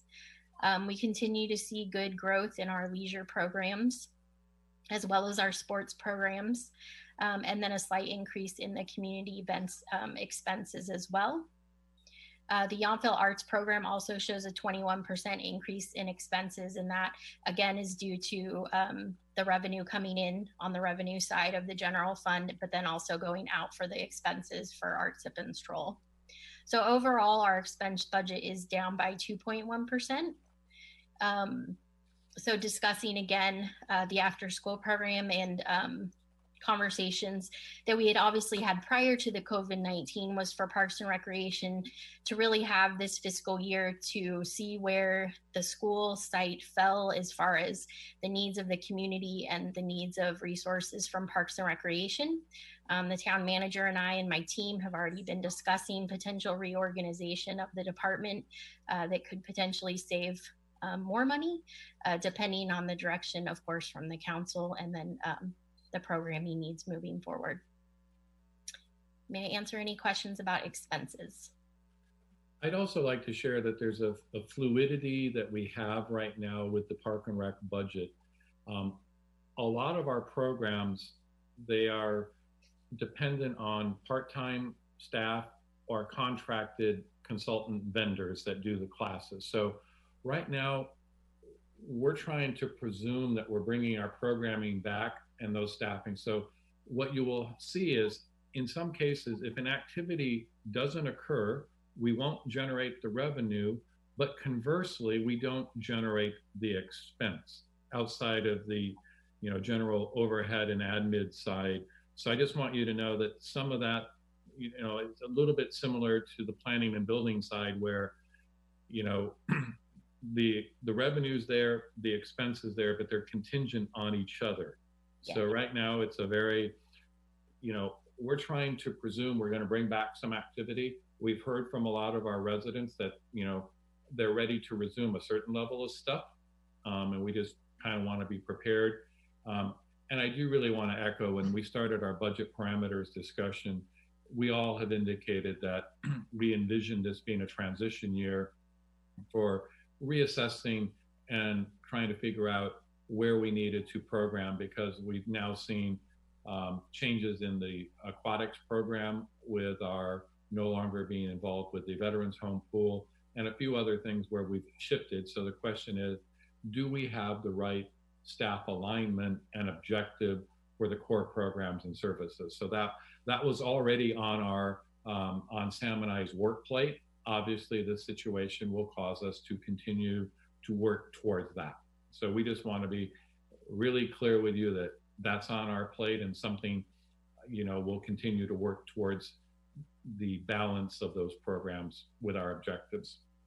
Yeah, so just to reiterate that, in recreation, in Parks and Recreation Department, as Steve said, we do have those administrative overhead costs that are pretty much set. But if the program isn't happening, or we're delayed, or we're slow to return back to services, the part-time staffing will not, we will unfortunately not be able to be bringing back our part-time staff. So there'll be savings there. The expenses won't be happening as well as supplies or bus costs or ticket costs, or, as we continue to try to reopen, as a world, really, we'll be following along, but a lot of those expenses won't occur if there isn't the ability to do so.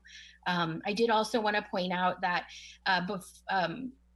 I didn't catch it until after your budget binders were printed, but we do have some travel and training costs that were still included in the budget line item that will be significantly decreased, and we'll bring you an updated copy of that before your next meeting. Yeah, I think we're going to continue that theme throughout every section. I'm sure Celia heard that we're reevaluating whatever travel expenses that we had carried over from previous activity. So absolutely. If we go back to the slideshow, and then I have a couple of budget highlights just to touch on, and then of course happy to go back and answer any further questions. And so as we talked about, major changes in the department included that anticipated reduction of services for the after school program, and then the placeholder budget for a potential program. And currently just in, I try to prod every other week about future plans in regards to the students who live in Yountville, and I'm in pretty close communication with any real entity that could help us further plan, and we're really in a holding pattern right now. And then we also, as I discussed, further refinement of the expenses and revenues for Yountville Arts in managing those three funds. Next slide, Celia. So I just want to for sure call out Yountville Arts. I mean, we do a lot of different programs and services. A lot of work happens here, but also the three different funds. So I try to just pull that out to be super transparent with the council and the community. We talked about the increased revenue as well as the increased expense for by having all of those, the income and all of the expense for Yountville Art Sip and Stroll come out of the general fund. And so in the past, the town of Yountville has subsidized Yountville Arts programming by $25,000 a year. We were able to drive some of those, that subsidy down to just over $16,000 this year. So that would be what the town would be subsidizing those programs over what Yountville Arts is able to bring in and recover. So I just want to make sure I'm transparent about that. In the past, that number's been $25,000. We did bring that down to just over 16. And that also was prior to any of the changes with the travel and training budgets as well. So that number will also come down. And I'm happy to answer any questions. thank you, Samantha. Questions from council? Let's see, Vice Mayor. Thank you, Director Holland.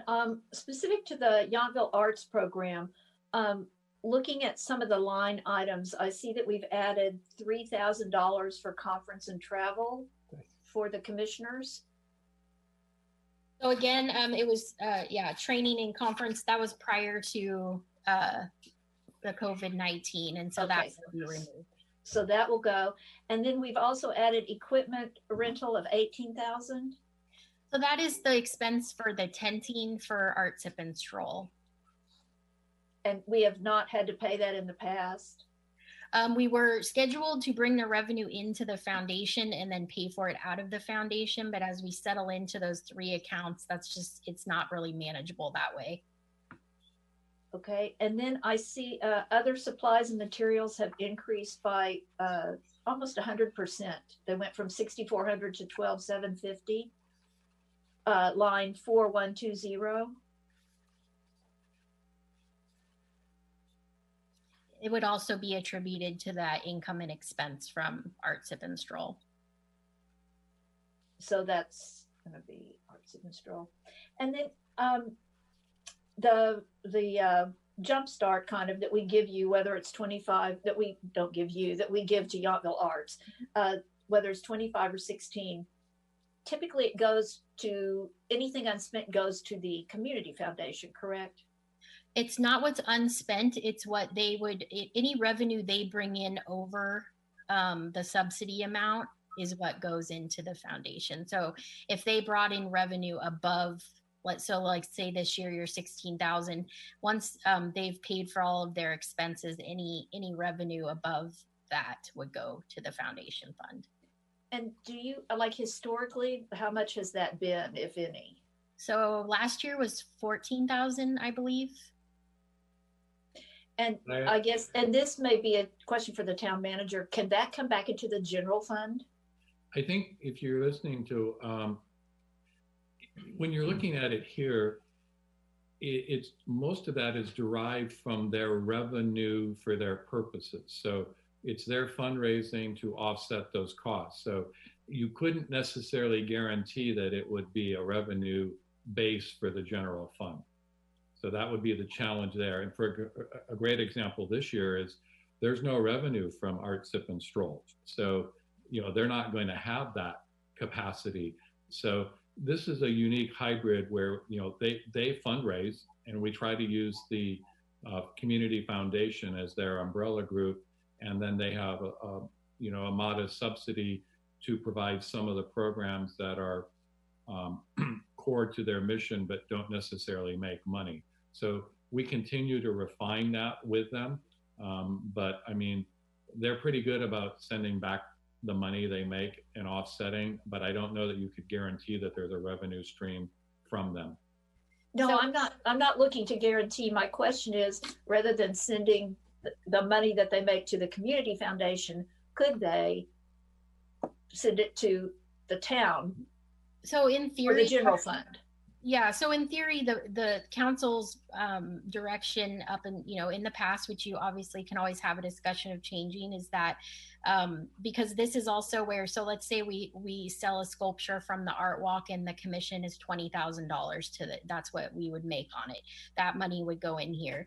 And so the majority of the expenses that the town is subsidizing are for the events and free programs like the different artist events, the gallery, different things like that. Art, Sip, and Stroll, it really has netted very little money. In all, it's really not a fundraiser anymore. It is really an event for Yountville, an event to support artists in our valley and provide an event in Yountville.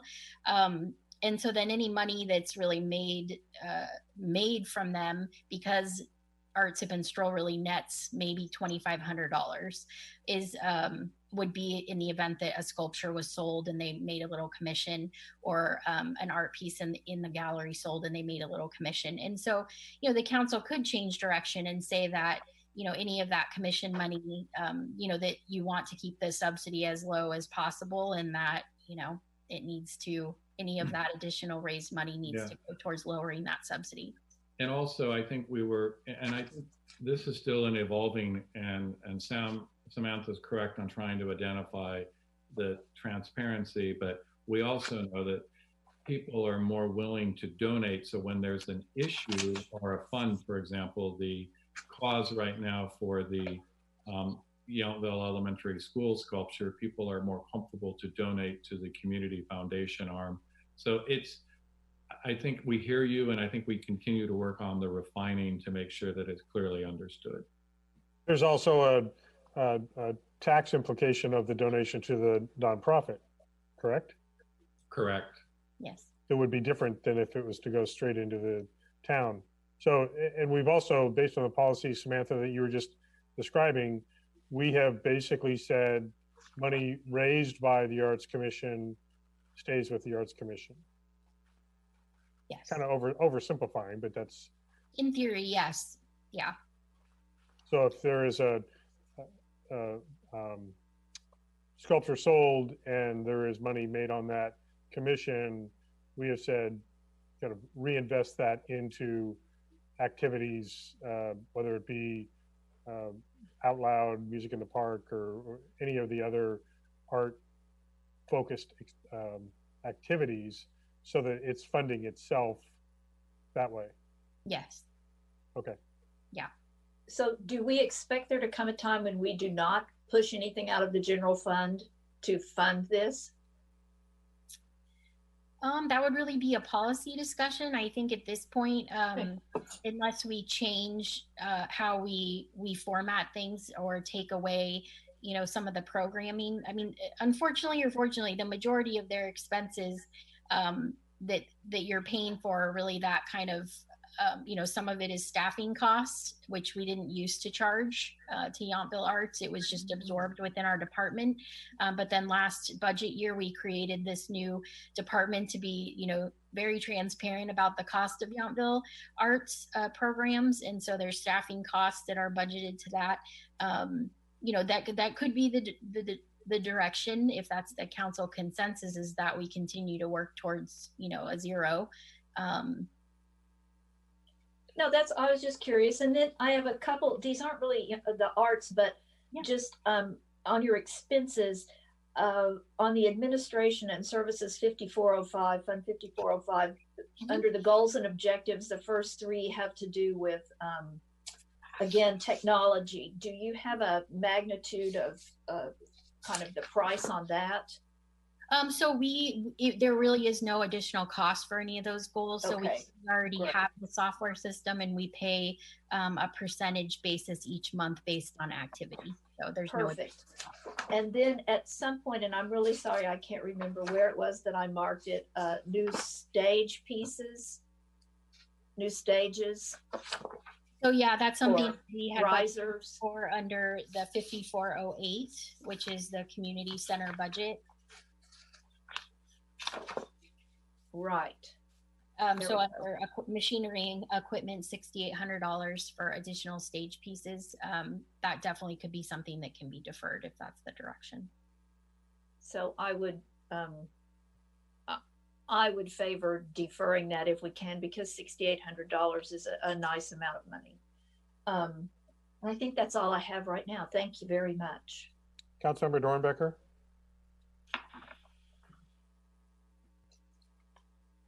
Yes. In my estimation, the Arts Sip and Stroll and other events that the Arts Commission puts on are also community building and community engagement. So I really do support any revenues coming in from those to go through the foundation, because that is a 501c3 organization, and any expenses also. Is there some way you could route those through the community foundation as well, Samantha? It just becomes very complicated. And so the process that we have set up right now is that the money comes in and out of the town, and then either if it is something that, is it a donation, and then, the foundation can write the town a check, or vice versa. It's just that the foundation is not really set up to have a large number of ins and outs, because it's very labor intensive for the finance department. And so we try as best as we can to minimize the ins and outs from the foundation. Yeah, and I would also, one of the challenges that we're seeing with some of this activity is, like a lot of the nonprofits, so if the objective is that all of this goes to this entity that's all going to do it, we're running into the same thing that Focus and a lot of other community-based groups. The types of support structure we're talking about are, we're putting the tables up. We're doing a lot of the legwork. The cost is the town is doing to make these events, whether it's Yountville, Out Loud, the concerts in the park type things. Those are the costs that are now being shifted. So I mean, that's some background for the council, that the part of the cost that's absorbed, because we have a really unique hybrid situation where the Arts Commission is both an advisory body and an adjunct to Parks and Rec, where they are involved in providing programming. And as many of you alluded to, many of these events are community-based events. So, and that's where that little middle ground is. So we're trying to give them the encouragement, and the council, prior direction was to encourage them to be involved and help raise some money, so that they weren't just sitting there waiting for a check from the council. But the incentivize was that if they raised some money, they got to use it for their purposes. So this is the challenge where we're at, is they've grown fundamentally from where we were a decade ago, and now they're kind of integral to a number of community-based events. And they do bring in a level of revenue to offset their expenses. But again, you have to look at many of these events, they don't pencil out on their own. Yountville Out Loud doesn't even have a cost. There's no revenue. So concerts in the park, no revenue. So these types of things are, again, this is where this program has been put together And really, I do think it's a great budget item because it shows all those various things.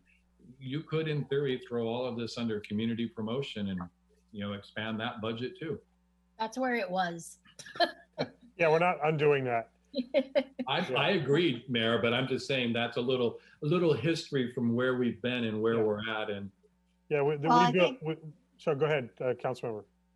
Those are very valuable programs and they're very much appreciated in the community. So as far as I'm concerned, they are very worthwhile supporting, even in our budget. So I feel like, especially now, and as we recuperate from, pardon my pun, from this, disease and all the rest of it, I think those are going to be more important than ever. So I wholeheartedly support the investment we make in community building through the arts programs.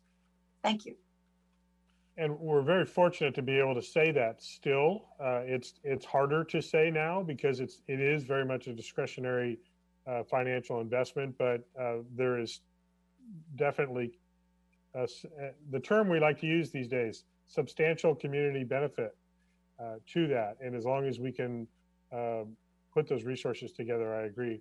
And I just caution that we don't start using the Elmfield Community Foundation as a fully operational nonprofit that requires all the types of administrative support that my recollection is that's not what it was intended for. It was basically a mechanism to basically pass through revenues for nonprofits that really didn't have a structure to manage donations and financing. And so I caution that we don't start treating it like it's our own separate operation.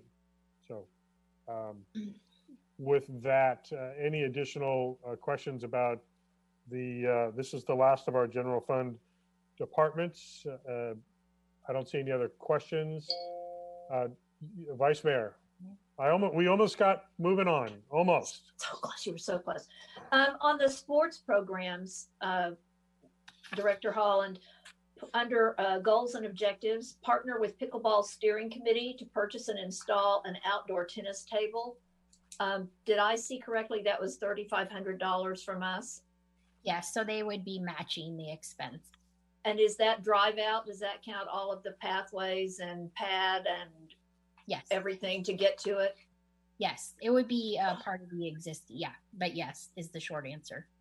Okay, and I really hate to always be the Scrooge, but I just grew up in a family budget where a lot of years we just had to eat our hamburgers instead of steaks. So I would be in favor of deferring that because I think if we say it's going to be $3,500, it likely will be more. But I think even if it's $3,500 in this financial climate, we should defer that. My 2 cents. I would agree. I think it's very much a discretionary recreational expense that, given the timing and circumstances, the fact that we're just barely getting outdoor recreational activity back online to invest in that, I think we could postpone that. Perfect. Yeah. Just as a reminder, I'm seeing agreement from the other council members with the head nods. Yeah, Vice Mayor, what was the other 6,000 or so? The $6,800 for risers for our classes in the gym and or in the community center, and having taken those classes, I mean, it would be nice to have it, but we really do very well without. And again, I would request deferral on that. I would see it as slightly different here. I think what we can do is, obviously, Samantha, you would know not to incur that expense until we actually had activity back. Right. That money could sit there potentially all year. Mm-hmm. If we don't have that activity, I wouldn't expend it until there is that need. Whether it's pulled out of the budget and put back in when we have the indoor recreational programming back up and running where you need it. I could go either way on that. Yeah. I'm comfortable deferring that. It's not replacing broken equipment or anything. It was just to add an additional element so that we weren't moving things unnecessarily back and forth. So I'm fine deferring that. Okay, let's do that. Thank you. That's the easy answer. Yep. Good, thank you. Thank you. Yeah, and I just appreciate all of your feedback and, just emphasizing again, like we put so much work into this budget before this whole incident of COVID-19 took place. And so, I know I don't want to have to explain why some of it's still left in there. I know you know that, and I just really appreciate the honest and open discussion and feedback. So thank you. I know many people are looking forward to the road trips to the theater and to baseball. Not yet. No. Okay, thank you very much, Samantha, and thanks to everybody that was presenting during the general fund department overview. Very much appreciated. We're going to keep plugging away. We're going to move on to item 6D, special revenue funds. Thank you, Mayor. The first item up is Public Education and Government, Fund 21. The total budget for that is $56,256. Celia, did you need to speak before me? I'm sorry. No, sorry, I just forgot to go to the next slide. Go ahead. Okay, thank you for that. And then included in that total budget is an expected revenue of $13,750. There are no planned expenditures for the upcoming fiscal year. We do budget the $5,000 for a placeholder for any broken equipment or something new that we might need. This is a declining revenue source due to customers choosing alternative sources for their viewing. And that concludes the presentation, but I would like to give a huge shout out to Napa Valley TV and their support during this COVID-19 for making it possible to do these Zoom meetings and have them be clear and everyone can hear. Really appreciate their help and support. And this is one of the areas that we may see some of our 5,000 or slightly more expenditure. As we're learning from this, there may be an opportunity to make an investment in some equipment to improve this, because it's will likely be continuation. And again, just to remind everybody that's watching at home, this is a restricted fund and only can be used for very limited purposes related to public educational government information sharing through Channel 28 and our video streaming. So this expenditure cannot, in the words of some of the questions asked, I can't go not use this money and go move it over someplace else.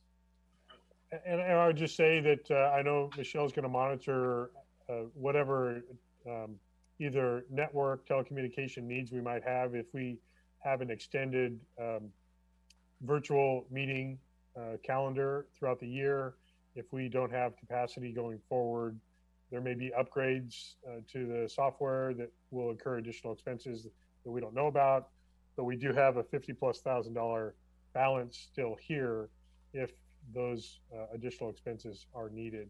I think a remote so that I can keep the lights turned on here in the council chambers when no one is moving around might be one of the first things I'd like to. We can get you a little mini strobe that does this. Yeah. This, Yes. no, doesn't work. Yes, Okay, so- that's the PEG fund. I'm guessing so far, Michelle, for this special revenue section, do we have any public comments you've received?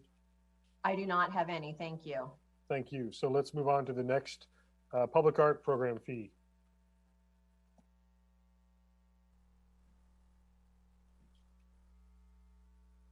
Samantha, we cannot hear you. Now, Samantha's saying she said it all already. All taken care of. So this is the Public Art Program Fee Fund. It is the designated 1% valuation of any commercial building permit or project. So it's exclusively used for the Yountville Art Walk specifically. And this is we're going into the third year of this fund, and the council shared in the last budget year their interest in seeing the commission develop some sort of administrative policy about fund balance of this fund, so that we can refer back to that as we decide on any future acquisitions or large expenses to come out of the fund. In 2019, the commission did set that administrative policy to retain a fund balance of at least $40,000, which would be 2 years of operating expenses for the rotating art walk, rotating 5 to 6 sculptures a year. And so I just wanted to make sure the council was aware that they worked on and set and improved that policy. And we continue to monitor the ins and outs of the program fund, or the public art program fee fund. And we understand that we will be anticipating a slowdown in most likely any commercial building moving forward, and are planning for that in the future. Happy to answer any questions. Samantha, that fund is only new development, or is it major reconstruction? I can't remember. It's any commercial building, building permit. Thank you. Yes. I don't see any other questions. Housing Grant Fund. Hello, so this is the Housing Grant Fund, and it is established to account for the revenue and expenses related to the home grant. And that home grant is for owner-occupied rehabilitation projects, and more recently, the tenant-based rental assistance program. And the grant was approved in 2019. We have not yet received those funds, but we expect to enter contract and do so this fiscal year. So the $500,000 accounts for that. The additional $20,500 is the estimated repayment of loan that we may receive over the next fiscal year. And that concludes this item. Thank you. Any questions? Seeing none, moving on. Fire Emergency Services Fund.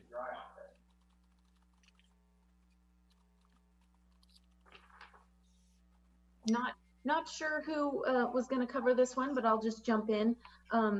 This fire emergency fund has no planned activity. It kind of just has a small fund balance of $30 that we keep carrying forward until it has a use that we can put this towards. It's required cost share towards fire engine replacement per the contract with Napa County for fire services. So no planned. I think we can leave that $30 alone. Okay. Right? And again, this is one of those until we have appropriate impact fees to build up some money, and then we offset the fire contract vehicle equipment replacement cost. Right. Thank you. Moving right ahead to our next Certification and Training Fund, CASP Certification and Training Fund. Any report on that? I'll go ahead and take this one as well. This is a fee related to SB 1186, disability access fee, that we charge to new and renewing business licenses. We forward a portion to the state of California, and we retain a portion partly for administrative charges, and the remaining balance is then transferred into Capital Projects Fund 50 as a contribution towards ADA projects that are being conducted. So this year we are estimating about $1,500 that we will collect and then transfer into Fund 50. And just one clarification, this is a state mandated fee, not a local option fee. Right. Okay. No questions here. Let's move on. Housing Opportunity Program Fund.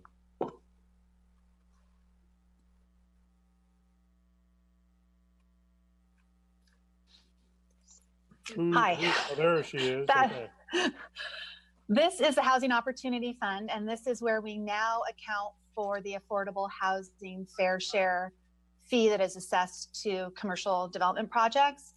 And $13,400 is budgeted in support of the housing advocacy groups that are listed here. And that's so that we may maintain compliance with the town's housing element of the general plan that requires these contributions. An additional $56,000 is budgeted for our contract with the City of Napa Housing Authority and for the different programs that they administer for us. And that includes oversight and reporting for the affordable housing units and monitoring and servicing of the home loans that I mentioned just a moment ago. No revenue is budgeted, and this is a declining source of revenue for us. And so this year, the general fund will contribute some money toward this program. I want to mention an item that we'll be adding to this fund, and it is the SB2 grant that we were awarded for $160,000 for a feasibility study at the Veterans Home. We're going to park that revenue of $160,000 and the expenses in the same amount in this fund because it is in support of affordable housing. Are there any questions? I see no questions. Let's move ahead to Measure S.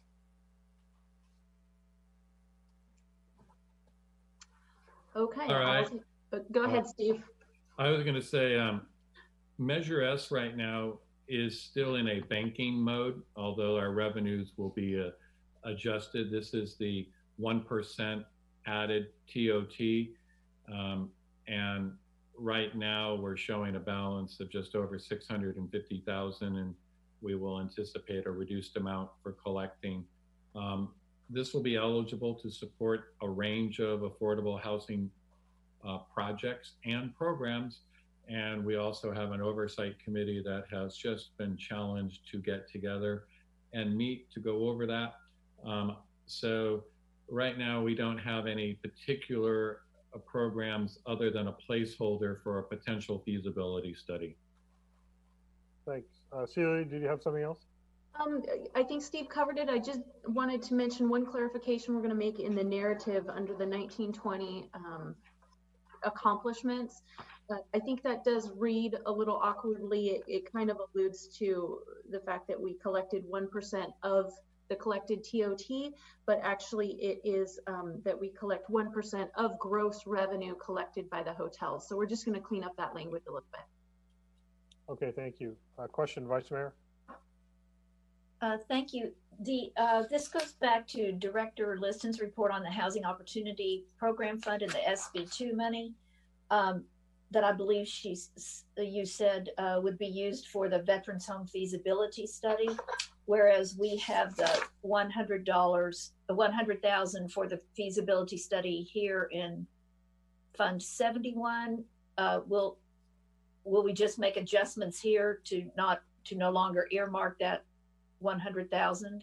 No, Vice Mayor, this is a placeholder because this could be used to support a feasibility study at the Catholic Church property, Yountville Elementary School. It is clearly a placeholder. If the right opportunity does not arrive, it won't get spent.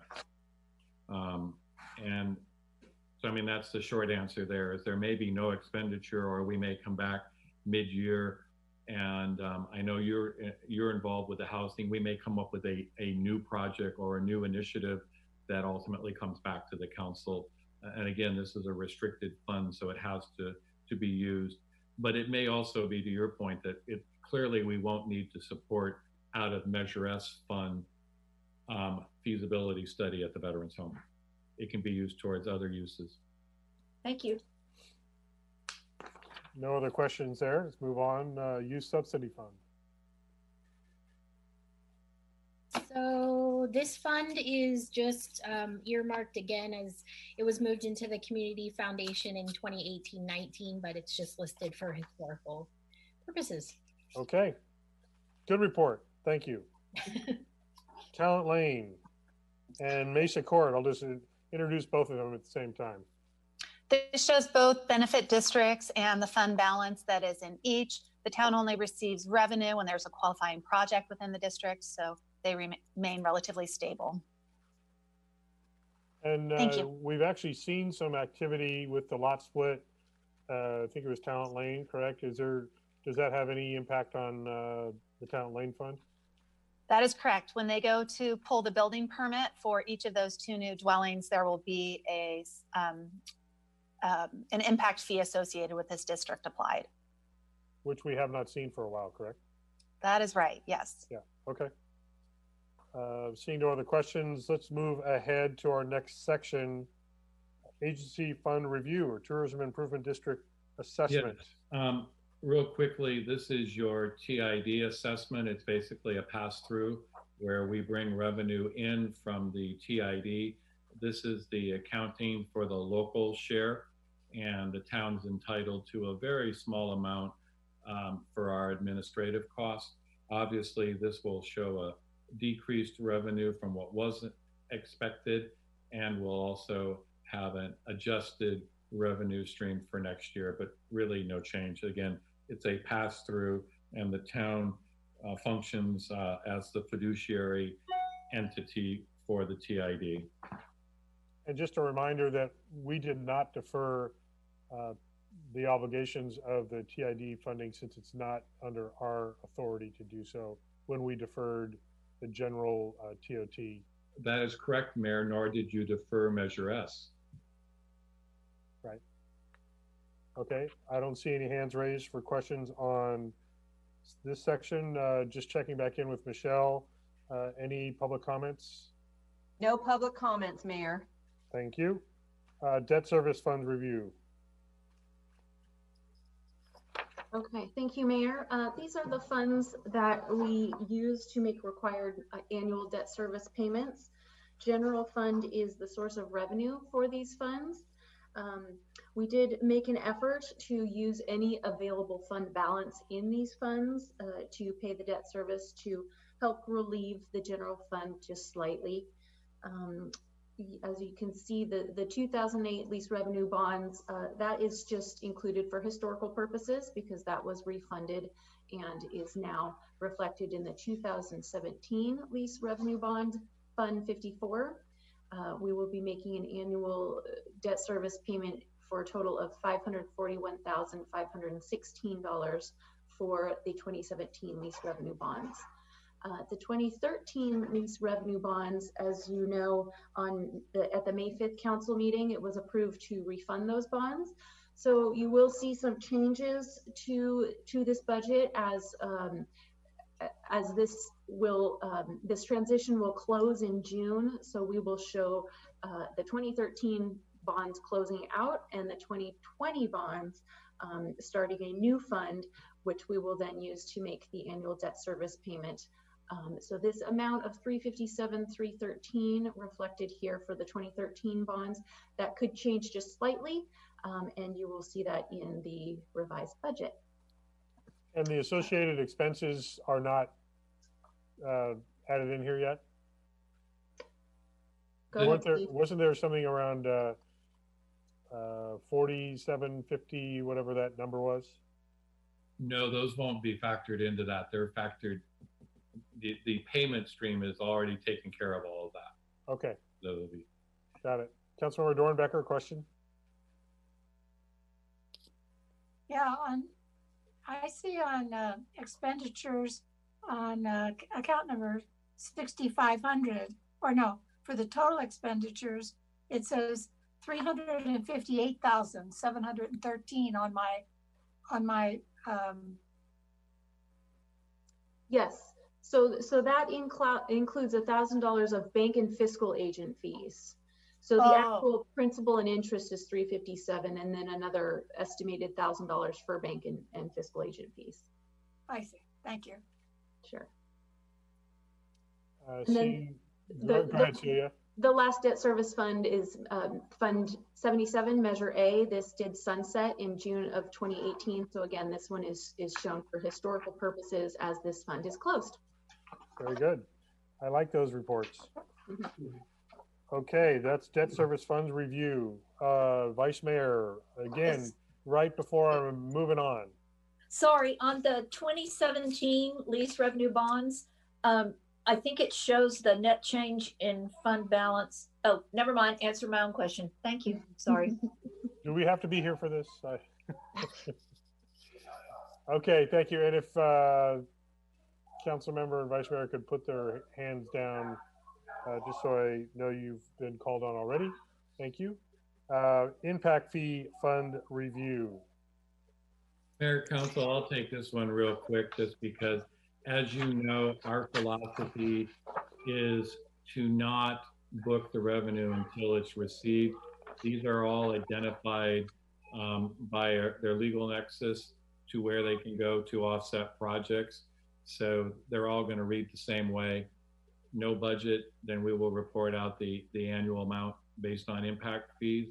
And like our other impact fee derived, this is a declining asset. And it's all tied to the Nexus study that the town did back in the 2004-2006 time period. Mayor, if I could, Yes, if go I ahead, could, Michelle. just for the record, let you know that Councilmember Moeller has returned to the meeting. Okay, I thank you very much for doing that. Steve, as it relates to accessory dwelling units, the fact that we've seen some activity in that, how does that play into this? We've adjusted, I think, the impact fees that were being associated different than primary residences. So the short answer means you don't get any money. Okay, there you go, another short report. Well, so it doesn't matter. Wait. Yes, Councilor Dornbecker. I'm sorry, could you explain what you're talking about there? I missed it. The question I think the mayor was asking was, what about the relationship to impact fee payments on ADUs? And for the most part now, with the change in state law, depending on the size, so I mean, we've got to do a whole lot of analysis, but the short answer is you're going to get less revenue from impact fees as a result of ADUs than you would have before. Yes, understood. Sandra, did you want to add to that? He made the clarification that I wanted to make. Okay, great. Based on size. It's not zero, but it's been affected because the state has, as they did with allowing ADUs basically by right, they've also modified the impact fees that's outside our authority. So, okay. Correct, Sandra? Yes. Okay, thank you. Okay, I think I don't see any hands raised. I noticed Councilor Moeller back just in time for us to close. I want to invite Celia if there's anything additional that you wanted to offer, or maybe if you wanted to give us a preview on our next workshop. Yeah, just wanted to go over the next steps. The next workshop is next Thursday, May 21st. It looks like I didn't change the time on that. I apologize. That should be, I believe, Michelle, 9:30 to 12:30. So that's correct as this meeting. Okay, thank you. The agenda will entail the capital projects funds, repair and replacement funds, the remaining special revenue funds, both enterprise funds, and then we will have time for review and discussion of fiscal policies. One other tidbit, if you would like to bring your budget binder to town hall, maybe by Friday, or sooner if you can, we will enter the new budget pages that are ready to go for that workshop. And then in between now and that workshop, we will go ahead and make all the changes and cleanups that we discussed in this workshop, and we will have a little recap of what happened, what changed in that second or third workshop. And that's all. Back to you, Mayor. Great, thank you very much. Mayor? Yes, yes, Michelle. I was just going to make an announcement that later this afternoon, I'm hoping to push out the next budget workshop agenda. So you should be seeing that, and then probably sometime Thursday, the May 19th agenda. So those are forthcoming. Great, thank you. Councilmember Dornbecker has given up on the blue hand raisings and just waving her own hand. Yes, Councilmember Dornbecker. Anyway, thank you all for the, can you hear me? Yes. Yeah. Yes. So thank you all for this. I just wanted to know, on the binder, may I put my business card and it can come back to me because I've made some notes? Absolutely, that would be helpful. Thank you for that suggestion. Thank you. As an example there. That works too. Yes. I'll invite council members, any last very brief comment about what we've discussed today. Do not feel obligated. I see the real hand of Councilmember Well, I'll Dornbecker. go ahead then. Just that this has been a really trying time for all of us. I want to thank you all for everything you do for the town and for the council to help us. And also, you know, the trying times are not over yet. So we still have, there are still a lot of variables. We don't know what we don't know. So we'll all have to be flexible, and I'll do my best. So thank you all. And thank you for your support. Thank you, Councilmember. What I would also like to add is we, as an entire team with the town of Yountville, should be proud, and I'm sure we all are, of the work that we have done to get to this point where we are actually able to avoid the severe losses in services and programming and staffing that we're seeing even within Napa County.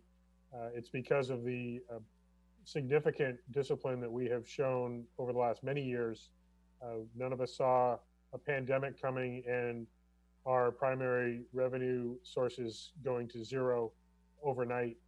And so having the creativity and evaluating what is critical and what can be deferred, on behalf of the entire council, I want to say thank you for that kind of fair and I would say collaborative discretion.